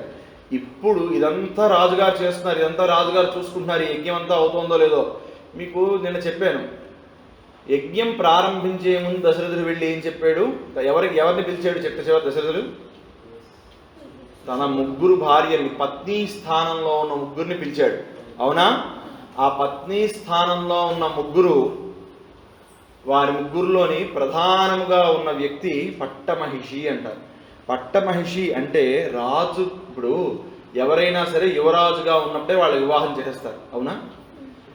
ఈ యువరాజు మహారాజు అవుతున్నప్పుడు ఆయన పక్కన ఒక భార్య కూర్చొని రాజ్యాభిషేకం చేయించుకుంటుంది. ఆవిడ పట్టమహిషి. అర్థమైందా? రాజు ఎవరినైనా భార్య స్థానంలోకి స్వీకరించవచ్చు, కానీ పట్టమహిషిని స్వీకరిస్తున్నప్పుడు మాత్రం మహారాజైనా సరే ఆయనకి తన పురోహితుల అనుమతి ఉండాలి, తన ఊర్లో ఉన్న మంత్రుల అనుమతి ఉండాలి. సభాసదంగా ప్రకటించి అప్పుడు ఆవిడని పెళ్లి చేసుకోవాలి. ఎందుకంటే ఆవిడ గనక సరైన వ్యక్తి కాకపోతే తర్వాత రాజ్యానికి వచ్చే రాజాంకురం, తన నుంచి వచ్చే యువరాజు ఆవిడ ద్వారా వస్తాడు కాబట్టి మళ్ళీ అక్కడ ఇబ్బంది వస్తుందనే ఒక ఆలోచనతో వారు ఏం చేస్తారంటే ఎట్టి పరిస్థితుల్లోనూ పట్టమహిషి స్థానంలో ఉండే వ్యక్తిని మాత్రం చాలా జాగ్రత్తగా, చాలా ఆలోచించి నిర్ణయం చేసుకుంటారు. ఈ విషయం మీరు అందరికీ గట్టిగా పట్టుకోవాల్సి ఉంటుంది. అయింది కదా? ఇంకా సరే, దశరథ మహారాజు గారి యొక్క యాగాసం వెనక్కి వచ్చింది, దాన్ని తీసుకొచ్చి యూపస్తంభానికి కట్టేశారు. ఇప్పుడు పట్టమహిషి అయిన కౌసల్య ఆవిడి చెయ్యవలసిన పనులు కొన్ని ఉన్నాయి. కౌసల్యాతం హయం తత్ర పరిచర్య సమంతత కృపాణైర్విశసాసైనం త్రిభి పరిమయాముదా. ఇది మళ్ళీ 14వ సర్గలో 31వ శ్లోకం అండి. అంటే మీరు 118వ పేజీలో రామాయణంలో మొట్టమొదటి శ్లోకం ఇది. అయితే ఇక్కడ గీతా ప్రెస్ వారు ఆవిడ అంటే వారు కొంచెం జాగ్రత్తగా చదివేవాళ్ళు భయపడతారని ఒక విషయం రాయలేదు. కానీ వాస్తవానికి ఇక్కడ జరగవలసింది ఏంటంటే చాలా ప్రహృష్టమైన మనస్సుతో, జాగ్రత్తగా వినండి, చాలా ఆనందకరమైన మనస్సుతో ఆవిడకి 3 కత్తులు ఇస్తారు. ఆ 3 కత్తులతోనూ ఈ యాగాశ్వాన్ని ఆవిడ చంపాలి. అర్థమైందా? ఎవరు చంపాలి? స్త్రీ చంపాలి, పురుషుడు కాదు. పురుషుడు చంపేస్తాడు, ఒక వేడితో చంపేస్తాడు. కానీ క్షాత్రాణి, క్షత్రియ కాంత అంటే వారికి పూర్వకాలంలో ఈ విషయాలన్నీ నేర్పేవారు, ఈ మానసిక ధైర్యం నేర్పేవారు. ఎందుకంటే ఈ స్థాయిలో ధైర్యం లేని తల్లి తన కుమారుడు రేపు పొద్దున్న ధర్మం కోసం యుద్ధానికి వెళ్తానంటే ఒప్పుకోగలుగుతా చెప్పండి? ఆవిడే ఈ మాత్రం పని చేయలేకపోతే. కాబట్టి ఎలాంటి వికారం మళ్ళీ పొందకూడదు చెప్తున్నాను. ఎంతో ఆనందంతో చేయాలి ఆ పని. నాకు ఒక యజ్ఞము సఫలీకృతం అవుతోంది అన్న ఆనందంతో చెయ్యాలి తప్ప, అర్థమైందా? ఏ వికారము మనసులో పెట్టుకోకూడదు. అర్థమైందా? కాబట్టి యాగాశ్వం కింద పడిపోతుంది అన్నారు, వెంటనే వధించండి అన్నారు.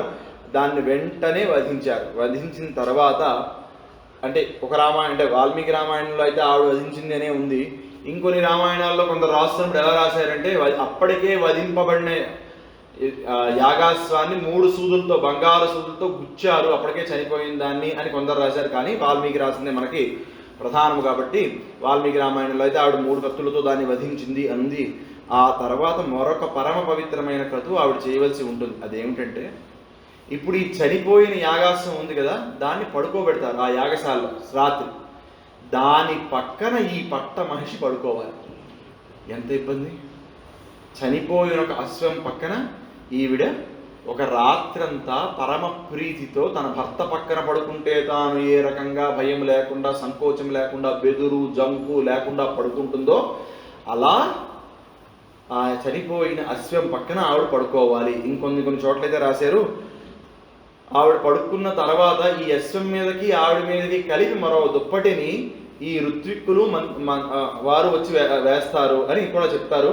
కాబట్టి అలా అటువంటి అలా ఆవిడ మీద ఆ దుప్పటి అది కప్పేరు. ఆవిడ రాత్రంతా పడుకున్నారు. పడుకున్న తర్వాత పక్కన కావాలంటే సుమిత్ర, కైకేయి మరి ఎక్కడున్నారంటే వాళ్ళు ఉంటే ఆవిడ పక్కన కూడా ఉండొచ్చు. పడుకోవడం ప్రధానంగా ఆవిడ చేయవలసిన పని. ఎందుకంటే రాజుగారితో కలిసి మీరు సింహాసనం మీద కూర్చుని మీరు ఎప్పుడైతే రాజ్యాన్ని స్వీకరించారో, రాణిగా మీకు పట్టాభిషేకం జరిగిందో, మీకు ఈ బాధ్యతలు కూడా వస్తాయి. అర్థమైందా? రాజుగారు యజ్ఞం చేస్తే ఈ పనులు ఆవిడకి కూడా పడతాయి. అర్థమైందా? ఆయన చేశాక అంత జాగ్రత్తగా కౌసల్యమ్మ అంత జాగ్రత్తగా ఆనాటి రాత్రి ఆ అశ్వం పక్కన ఉంది. ఆ తర్వాత మన్నాడు పొద్దున్న ఇప్పుడు దశరథ మహారాజు గారు చేయవలసిన పని మళ్ళీ ప్రారంభమైంది. ఆయన తెల్లవారు లేచిన తర్వాత ఎవరెవరైతే యాగాన్ని చేయించారో వారికి తన భార్యల్ని దానం ఇవ్వాల్సి ఉంటుంది. అర్థమైందా? మళ్ళీ ఏవి చేస్తున్నప్పుడు కూడా పరమానందంగా చేయాలి చెప్తున్నాను. ఎక్కడా ఈ బాబోయ్ ఇది నేను చేయడం ఏంటి, ఇది నాకు ఇబ్బంది, ఇలాంటి ఆలోచన ఉండడానికి వీల్లేదు. పరమ ఆనందంతో, పరమ సంతోషంతో ఆయన ఈ నలుగురిని పిలిచారు. ఎవరా నలుగురు? బ్రహ్మ, అధ్యరువు, హోత, ఉద్గాత. కాబట్టి ఇప్పుడు ప్రధాన ఋత్విక్కు అయిన ఋష్యశృంగుడికి బ్రహ్మస్థానంలో ఉన్న వారికి తన భార్య అయిన కౌసల్యని దానం చేశాడు. ఉపేక్షిత భార్య అంటే రెండో భార్య, ఉపేక్షిత భార్యని పరివృత్తి అంటారు. ఈ పరివృత్తిని మరొకరికి దానం చేశాడు. మూడవ భార్య ఉంపుడి కత్తిగా మాట్లాడతారు కాబట్టి ఆవిడ్ని వావాత అని పిలుస్తారు. ఆవిడ్ని ఒకరికి దానం చేశాడు. చివరికి పాలాకలి అని మరొకరు ఉంటారు. రాజుగారికి సేవ చేసే వాళ్ళు, మధువు గట్రా రాజుగారి ఎప్పుడైనా తీసుకుంటే వారికి పాత్రలు అందించే వాళ్ళు ఉంటారు, వారు భార్యాస్థానంలో ఉంటారు. ఆవిడ్ని తీసుకెళ్ళి నాలుగో వారికి దానం చేశాడు. పాలాకలిని మరొకరు దానం చేశాడు.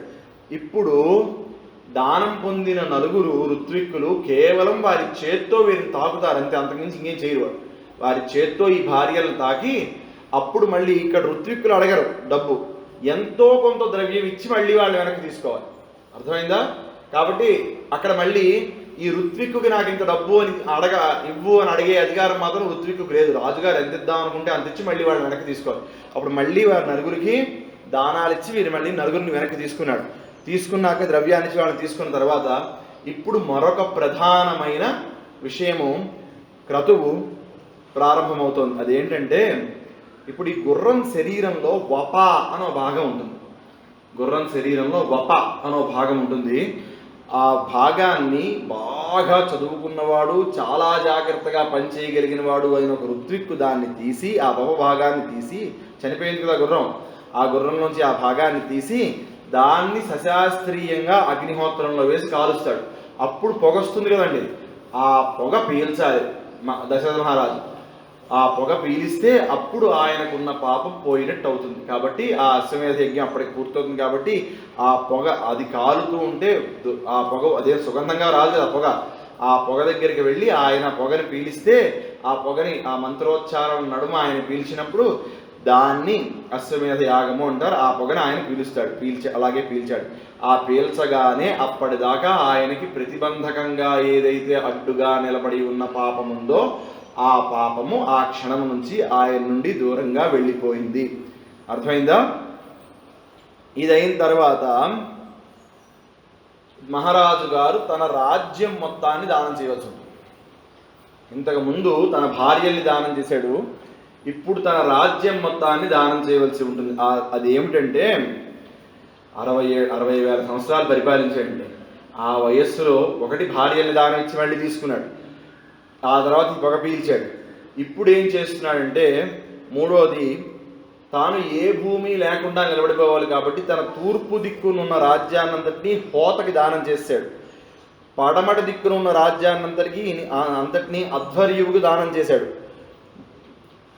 దక్షిణ దిక్కున్న రాజ్యానంతటినీ బ్రహ్మగారికి దానం చేశాడు. ఉత్తర దిక్కున్న రాజ్యానంతటినీ ఉద్గాతకు దానం చేశాడు. ఇలా నలుగురికి దానం చేసిన తర్వాత ఏ భూమి లేనివాడి నిలబడిపోతే అప్పుడు వచ్చి ఆ బ్రాహ్మణుడు అన్నారు, మహారాజా ఈ రాజ్యాన్ని మేము వెళ్ళగలమా, మా చేతిలో మేము నిలబడగలమా, మేము చేయగలమా, దీన్ని మా వల్ల మాకింత నిర్వహణ శక్తి లేదు, ఈ భూమిని పోషించగలిగిన వాడివి నువ్వు, కాబట్టి ఈ భూమి మీద ఉండే సమస్త జీవుల్ని కాపాడగలిగేవాడివి నువ్వు, ప్రభువు నువ్వు, 60,000 సంవత్సరాలుగా రాజ్య పరిపాలన చేస్తున్నవాడివి నువ్వు, కాబట్టి నీ భూమిని నీకే తిరిగి ఇచ్చేస్తున్నావు, నీకు తోచింది ఇంకేమైనా నీ దగ్గర ఉంటే నువ్వు, అంతేగాని నాకు ఎంత ఇవ్వని అడగలేవు, గుర్తుపెట్టుకోండి. అర్థమైందా? అందుకని వాళ్ళందరూ మహాత్ములు. నీకు తోచింది ఏదైనా ఇవ్వంటే అప్పుడు మళ్ళీ ఆయన కొంత దక్షిణలు వాళ్ళందరికీ ఇచ్చి ఆ భూములు మళ్ళీ ఆయన తీసుకున్నా, అంటే వాళ్ళు ఇచ్చేశారు, రాజుగారికి వెనక్కి ఇచ్చేశారు. అప్పుడు అందుకనే ఇప్పుడు ఇంత కష్టమైన క్రతువు కాబట్టి ఇప్పుడు ఇవన్నీ పరమ సంతోషంగా ఎక్కడ చేయగలమండి, మనం పరమానందంగా చేయగలమా?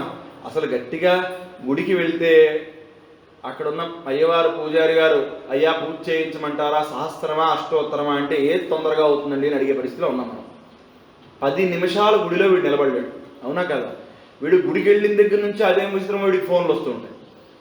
కర్ణుడు కవచకుండలాలతో పుట్టినట్టు వీడు ఆ ఫోన్ లేకుండా వీడు బతకలేడు, అవునా కాదా? అది కూడా వీడు గుడిలోకి వెళ్ళాక అవన్నీ గుర్తొస్తే అదే విచిత్రం. ఒక్క నిమిషం గుడిలోకి వెళ్ళిన తర్వాత మనం ఎందుకు కూర్చోమంటారండి గుడిలో? కాసేపు ఎప్పుడైనా ఆలోచించారా? ఎందుకు కూర్చోవాలి గుడిలో? ప్రసాదం కోసం. ఇప్పుడు నిత్యము, ఇప్పుడు మీరు తిరుపతి వెళ్ళారండి, వెంకటాచలం వెళ్ళారు, తిరుపతి వెళ్ళారు. మీరు తిరుపతి వెళ్ళిన తర్వాత తిరుపతి గుడిలో ఆ వెంకటేశ్వర స్వామి మీరు కొద్ది సెకండ్లు మాత్రమే చూడగలరు, అవునా? ఈ చూసిన తర్వాత మీరు ప్రతి సంవత్సరం వెళ్ళగలమా తిరుపతి? ప్రతి రోజు వెళ్దాం అనుకుంటే రోజు వెళ్ళగలమా? లేదు కదా. కాబట్టి మీరు అక్కడికి వెళ్ళి చక్కగా 2 నిమిషాలు ఆ మూర్తిని పూర్తిగా మీ మనస్సులో ముద్రించబడే వరకు కళ్ళు మూసుకొని ధ్యానం చేసి ఆ మూర్తిని, ఆ తర్వాత ఏ రోజో ఏ వర్షాకాలంలోనో తెల్లవారి మనకి అంటే వర్షాకాలాల్లో మనం ఒక వర్షం పడిపోతుంది అనుకోండి, మనం బయటికి వెళ్ళలేము, ఏ పని చేయలేము, ఇంట్లోనే ఉండాలి. ఎలాగా మన అదృష్టం ఏంటంటే కరెంట్ డిపార్ట్మెంట్ వాళ్ళు కరెంట్ ఉంచరు, పీకేస్తారు, టీవీలో ఏవీ రాదు. కాబట్టి భగవంతుడు నీకు ధ్యానం చేయడానికి కొంత సమయం ఇచ్చాడు. ఆ సమయంలో ఇంట్లో ఏ వాల్ కుర్చీయో వేసుకొని చక్కగా కూర్చొని, బయట ఎదురుకుండా సన్నిధి గొల్లల మండపము, పెద్ద క్యూ లైను, ఆ క్యూ లైన్లో తోపుకుంటూ ఎలాగోలా అలాగా ఆ గుడి ద్వారం దాకా వెళ్తే వైకుంఠ ద్వారము అని పెద్దగా అక్షరాలతో రాసి ఉంటుంది ఆ ద్వారం. అయ్యి బాబోయ్ తిరుపతి గుడిలోకి వెళ్తున్నానని చెప్పి ఆ ద్వారానికి మీరు నమస్కారం పెట్టేసరికి పెడదామని వంగితే ముందున్న వాడు కదలకపోవడం, వెళ్ళి మీరు దండం పెట్టలేకపోతే ఈ లోపల ఎక్కడి నుంచో చల్లటి నీళ్ళు వచ్చి మీ కాళ్ళ మీద పడితే చూస్తే ఓహో కాళ్ళు ఇలా కడుక్కోవడం, అందరికీ కడుక్కోవడానికి అవకాశం లేదు కాబట్టి ఇలా కాళ్ళు కడగడానికి ఈ తిరుపతి దేవస్థానం వాళ్ళు మనకు ఒక వ్యవస్థ చేశారు అనుకుని ఆ నెమ్మదిగా లోపలికి వెళ్తే ఆ ఎదురుగుండా క్యూ లైన్ ఒకటేమో ఎడం వైపుకి వెళ్తుంది, ఒకటేమో తిన్నగా వెళ్తుంది. ఎడం వైపుకి వెళ్తే మళ్ళీ బోల్డ్ అని తిరగాలి కాబట్టి తిన్నగా ఉన్న క్యూ లైన్లోకి వెళ్ళిపోతే బాగుండు దేవుడా అనుకుంటే స్వామి అనుగ్రహిస్తే ఆ తులాభారం పక్క నుండి ఉన్న ఎదురుగుండా ఉన్న క్యూ లైన్లో నెమ్మదిగా నడుచుకుంటూ వెళ్తే ఆ ఎదురుగుండా ఒక పెద్ద ధ్వజస్తంభము, దాని పక్క నుండి మరొక క్యూ చిన్నది స్టార్ట్ అవుతూ ఉంటే అక్కడికి వెళ్తే తల పక్కకి తిప్పి చూస్తే పక్కన కృష్ణదేవరాయలు వారు తన ఇద్దరు భార్యలతోనే మీకు కనబడితే, ఆహా మహానుభావుడివిరా, ఇంత గొప్ప గుడి నువ్వు కాబట్టి కట్టించావు, నేను ఎప్పుడైనా కట్టించగలనా, అసలు సామాన్య మానవుడికి ఇంత కొండ మీద ఇంత గుడి కట్టించే అవకాశం దొరుకుతుందా, ఇంత గుడిని నీ చేత స్వామి కట్టించారంటే నీకు నువ్వెంత ధనిజీవో కదా అని కృష్ణదేవరాయలకు నమస్కారం పెట్టుకుని ఈ లోపల క్యూ కదిలిపోతుంది బాబాయ్ అంటే వాళ్ళతో పాటు పరిగెట్టుకుంటూ వెళ్తే ఇంకొంచెం ముందుకు వెళ్తే కేవలం వెండితోనే చేసిన గొప్ప వాకలి కనబడితే ఆ వాకలి దగ్గర ఒక దండం పెట్టుకుంటే ఆ లోపలికి వెళ్తే ఈ లోపలికి మీరు వెళ్తున్నప్పుడు ఎదురుకుండా బయటికి రావాల్సిన భక్తులందరూ పక్కన నిలబడి కనబడితే, ఓహో మనం లోపలికి వెళ్తే కానీ వీళ్ళని బయటకు వదలలా ఉంది, సరే వీళ్ళ గొడవ మనకెందుకు, మనం ముందు వెళ్ళి దండం పెట్టుకుందాం, ఒక పక్క గోవిందా గోవిందా గోవిందా అంటూ దాని లోపలికి వెళ్తే ఆ ఎదురుకుండా బంగారు వాకిలి కనబడితే ఎటు చూసినా బంగారమే కనబడుతూ ఉంటే మీరు మిమ్మల్ని ఒక ర్యాంప్ లాంటిది, ఒక పెద్ద ర్యాంప్ లాంటి దాని మీద మీరు ఎక్కితే నడుచుకుంటూ వెళ్తూ ఉంటే ఒక ముందుగా ఈ పెద్ద అద్దం కనబడి ఆ అద్దంలో స్వామివారి ప్రతిబింబం కనబడి అయ్యి బాబాయ్ స్వామి దగ్గరికి వచ్చినా వాడు చూడాలని చెప్పి చూసేస్తూ ఉంటే కదలండి కదలండి వాడు పక్కన జరిపేస్తూ ఉంటే ఆ దివ్యమంగళ విగ్రహాన్ని ఆ వేదోద్ధారణ మంధరాభరణ పృథ్వీగర్భ నిర్మాణ ప్రహ్లాదత్రాణ నృపాహంకార నిర్వాపణ వైదేహీ రమణ ధనుంజయ జయ వ్యాపార పారేణ క్షోణి దివ్యోత్కరుణ తమోభరణ తండ్రి వెంకటేశ ప్రభో అని ఆ వెంకటేశ్వర స్వామి దండం పెట్టుకుంటూ వస్తూ ఉంటే ఒక్కసారి స్వామి కనబడేసరికి అప్పటిదాకా ఉన్న ఎన్నో ఇబ్బందులు అన్నీ ఒక్కసారి పటాపంచలైపోయినట్టు ఆనందం కలిగిపోతే, లేదు కదిలిపోవాలంటూ ఉంటే ఒక్కసారి కళ్ళు మూసుకొని కళ్ళు తెచ్చి జాగ్రత్తగా ఆ మూర్తిని మనసులో నిలుపుకోవడానికి బయటకు వస్తే బయటికి రాగానే ఒక పక్క బగుళాంబ ఒక అన్నంలోంచి స్వామివారికి ఏ వంటకాలు వండుతున్నారో చూస్తున్నట్టు కనబడితే ఆవిడకి వెళ్ళి దండం పెట్టుకుంటే మళ్ళీ కుడివైపుకి వస్తే పెద్ద ఉత్తరాయణ ఓ పెద్ద పంచపాత్ర పట్టుకుని పెద్ద నామాలు పెట్టుకుని ఒక ఆయన ఒక్కసారి ఆయన ఉత్తరాయణతో మీ చేతిలో తీర్థం వేస్తే చెయ్యంతా నిండిపోతుంది. అంత ఉంటే ఆహా స్వామి నీ తీర్థమా అని చెప్పి అక్కడ సుగ్రీవుడు హనుమంతుడు ఉన్న వాళ్ళందరికీ ఉంటే వాళ్ళందరికీ దండం పెట్టుకుని వచ్చి గుడి పక్క నుంచి అక్కడి నుంచి స్వామికి సాష్టాంగ నమస్కారం పెట్టుకుని అది మీకు ఆహా ఇక్కడ ఈ ప్రదేశంలో ఒక్క నిమిషం కూర్చొని నేను ధ్యానం చేస్తానని చెప్పి మళ్ళీ ఆ 2 నిమిషాల తర్వాత ధ్యానం పూర్తి చేసుకొని చుట్టూ వెళ్తూ ఆ పక్కనే వివాన వెంకటేశ్వర స్వామి కనబడితే వివాన వెంకటేశ్వర స్వామికి ఒకసారి దండం పెట్టుకుని ఆ పక్కనే పెద్ద హుండీ ఆ హుండీ దగ్గరికి వెళ్ళి తోసుకుంటూ ఎలాగో వెళ్ళి స్వామి ఇన్నాళ్ళకి మొక్కు తీర్చుకునే ఆనందాన్ని ఇచ్చామని మీ మొక్కుబడి లోపల వేసుకుని ఆ తర్వాత మళ్ళీ బయటకు వచ్చేసే క్యూలోకి వచ్చేస్తే ఆ బయటకు వచ్చేసే క్యూలోంచి మళ్ళీ వెండి వాకిలి దగ్గరికి వస్తే మళ్ళీ లోపల భక్తులు వస్తుంటే మీరు వెళ్తే మమ్మల్ని బయటకు వెళ్తారు, ఎక్కువ మంది రండి రా బాబు 2 నిమిషాలు నేను గుడిలో ఉన్నాను ఆనందం నాకు కలుగుతుంది అనుకుంటే వాళ్ళ నాకు మళ్ళీ మిమ్మల్ని మీరు బయటికి పంపిస్తే ఆ బయటకు వచ్చిన వాడు మళ్ళీ ఇటు అటు చూస్తాడు.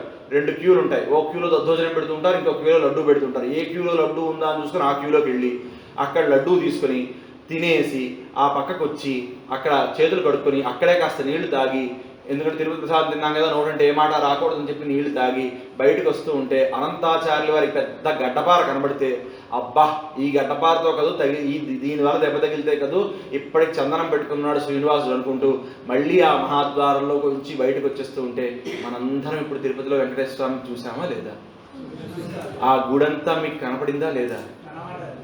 అది మీరు గుడిలోకి వెళ్ళినప్పుడు 2 నిమిషాలు కూర్చొని ధ్యానం చేయండిరా అని ఎందుకు చెప్తారు అంటే నేను కూడా కళ్ళు మూసుకోబడితే నాకు కూడా ఇదంతా కనపడదు.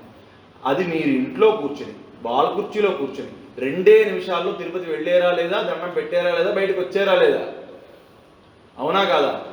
ఇది ఇందుకోసమని చాలా చక్కగా మనం ఒక ఆ ధ్యానాన్ని చేయవలసి ఉంటుంది. అందుకే ఇప్పుడు ఈ రోజుల్లో దాగా యాగాలు వద్దు అని ఎందుకు చెప్తున్నారు అంటే మనకి పెద్దవాళ్ళందరూ ఇన్ని చెయ్యాలి, ఇదంతా పరమానందంగా చెయ్యాలి, పరమోత్కృష్టంగా చేయాలి, ఇంత యాగం చేస్తున్నంతసేపు అసలు మనం తిరుపతి ఎందుకు వెళ్ళామంటే ఈ యాగం కాదు కదా, మన గుడిలోనే 2 నిమిషాలు ఇప్పుడు ఈ గుడిలో ఇప్పుడు అది మీరు తిరుపతి గుడికి వెళ్ళొచ్చు, శ్రీశైలం మల్లికార్జునుని చూడొచ్చు, ఏవైనా చూడొచ్చు, చివరికి మీ ఊర్లో ఉన్న గుడినైనా చూడొచ్చు ఇంట్లోనే కూర్చుని, అర్థమైందా? అందుకే ఏదో 60 ఏళ్ళు వచ్చిన తర్వాత రిటైర్మెంట్ అయిపోయి వెళ్ళి గుళ్ళన్నీ చూస్తామని కాదు, మన వయస్సులో ఉంటూ ఉండగానే వెళ్ళి గుళ్ళు చూస్తే ఇదంతా ఇంత జాగ్రత్తగా మనస్సులో ఆ గుడిని నిక్షిప్తం చేసుకుని ఇంటికి వచ్చి మళ్ళీ మనం మానసికంగా వెళ్ళి దర్శనం చేయగలుగుతాం, అవునా కదా? కాబట్టి ఇప్పుడు యజ్ఞయాగాలు చేయండి బాబు అంటే ఈ కాలంలో ఎందుకు చేయడానికి చాలా పెద్దగా ఇబ్బంది ఉంది మనందరికీ అంటే కూడా ప్రధానమైన ఇబ్బంది మనందరికీ ఏంటంటే ఇంతసేపు మనం ఇప్పుడు సంవత్సర కాలం పాటు దశరథుని మనస్సు ఏ వికారము పొందకుండా ఉంది, అవునా?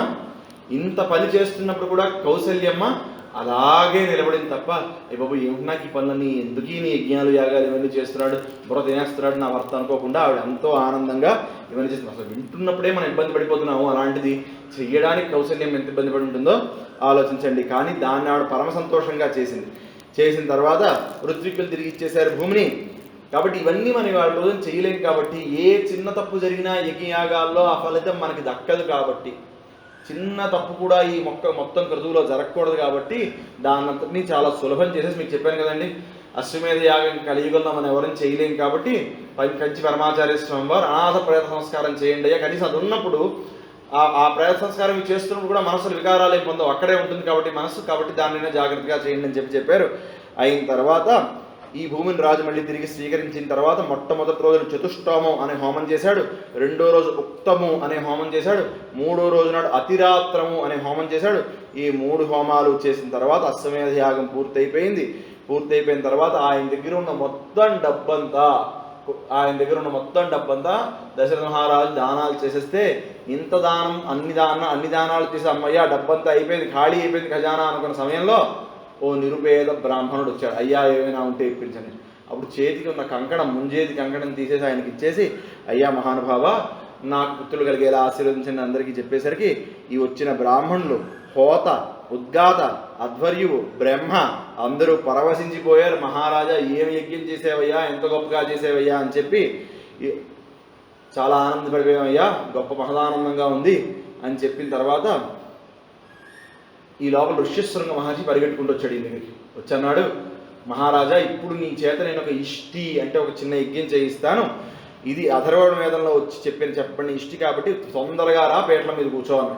వెంటనే వచ్చాడు, పీటల మీద కూర్చుంటే ఆయన ఇష్టి చేయిస్తున్నాడు. ఇష్టి చేయిస్తూ ఉండేసరికి మీరందరూ వచ్చి ఇలా ఎక్కడైతే నా ముందు ఎలా అయితే మీరందరూ కూర్చున్నారో ఆ రోజు దశరథ మహారాజు ఎదురుకుండా దేవతలందరూ, అంటే దశరథ వాడు యజ్ఞంలో మనం ఏం చేస్తామంటే ఇంద్రాయ స్వాహ, ఇంద్రాయ ఏదన్నమ్మ అంటే ఇంద్రుడు వచ్చి స్వీకరించాలి దాన్ని, అర్థమైందా? వరుణాయ స్వాహ, వరుణాయ ఏదన్నమ అంటే వరుణుడు వచ్చి స్వీకరించాలి, అర్థమైందా? కాబట్టి మనం ఇలా చెప్తాం.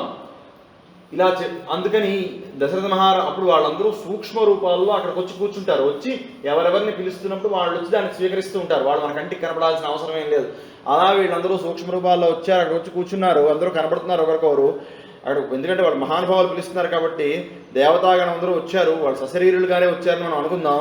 వాళ్ళందరూ వచ్చిన తర్వాత అందరిలోకి పెద్ద ఆయన మహానుభావుడు అయిన చతుర్ముఖ బ్రహ్మగారు నడుచుకుంటూ వచ్చారు. చతుర్ముఖ బ్రహ్మగారు అంటేనే ఒక చాలా గొప్ప విషయము అన్నది మనందరం గుర్తుపెట్టుకోవాలి. ఎందుకంటే ఆయన ఉట్టినే రాడు, ఆయన వచ్చాడు అంటే ఉట్టినే వెళ్ళాడు. కాబట్టి ఆయన వచ్చాడు. వచ్చేసరికి దేవతలతో మహాప్రభో అని చెప్పి వచ్చి కాళ్ళ మీద పడ్డారు. ఎందుకు కాళ్ళ మీద పడ్డారా మీరందరూ అంటే, మహానుభావ చతుర్ముఖ బ్రహ్మ, నువ్వు రావణాసురుడు అనేవాడి రాక్షసుడు చేసిన ఘోరమైన తపస్సుకు ప్రీతి చెందిన వాడివై చాలా ఘోరమైన వరాలు ఇచ్చావయ్యా. దానివల్ల రావణాసురుడు చాలా ఘోరంగా తయారయ్యాడయ్యా, దారుణంగా ఉన్నాడయ్యా మనిషి. నయం సూర్య ప్రతపది పార్శ్వే వార్చిన మారుత చెలోర్భిమాలీతం దృష్ట్వా సముద్రోపి న కంపతే.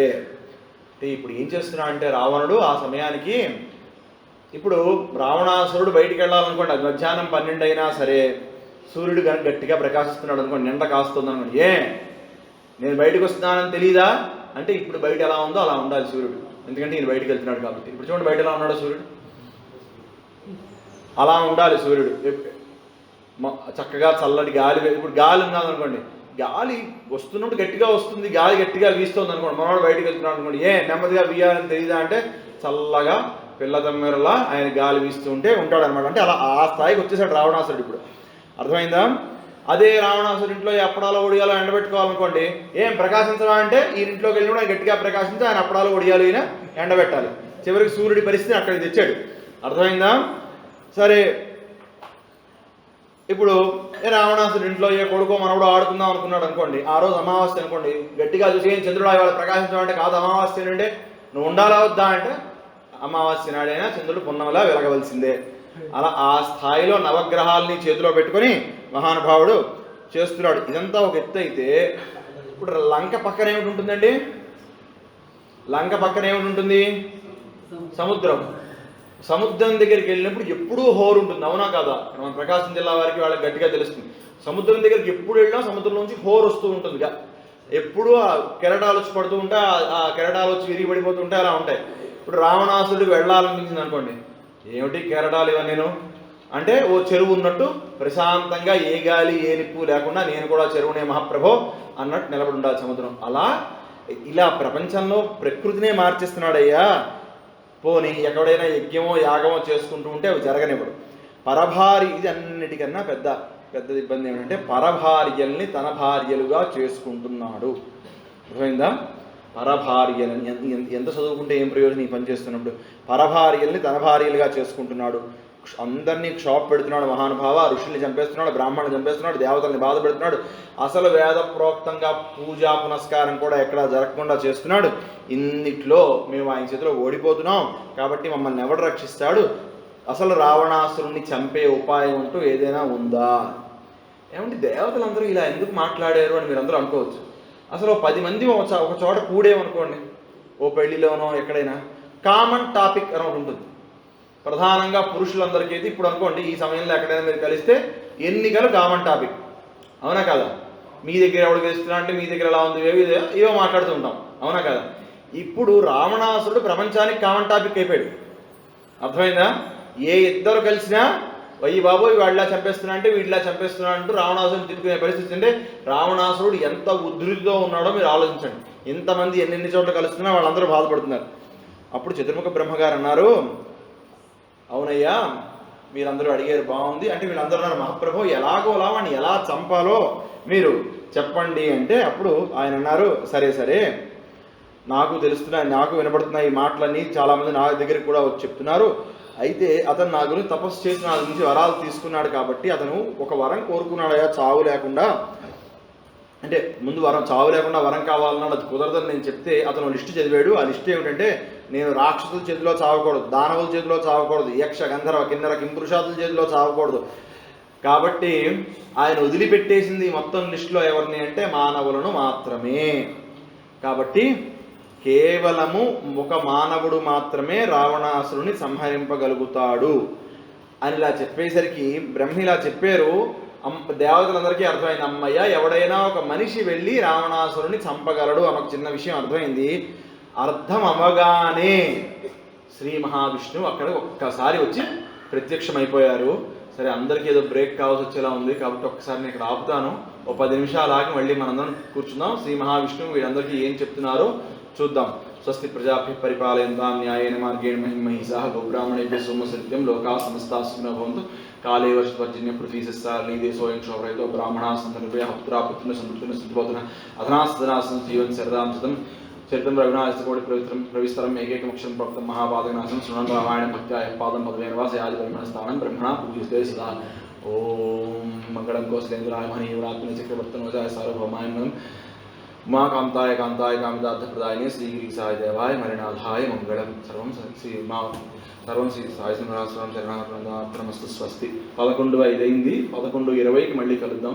కానీ దయచేసి ప్రసంగం జరుగుతున్నంతసేపు పక్కవారితో మాట్లాడకండి, అటు ఇటు కదిలే ప్రయత్నాలు చేయకండి. మరొకసారి మీకు చెప్తున్నాను, సరేనా? మీరు చౌపాయి చెప్పండి, అవుతాం. సాదా మంగళ భవన ఆమంగళహారీ ద్రవవుసు దశరథ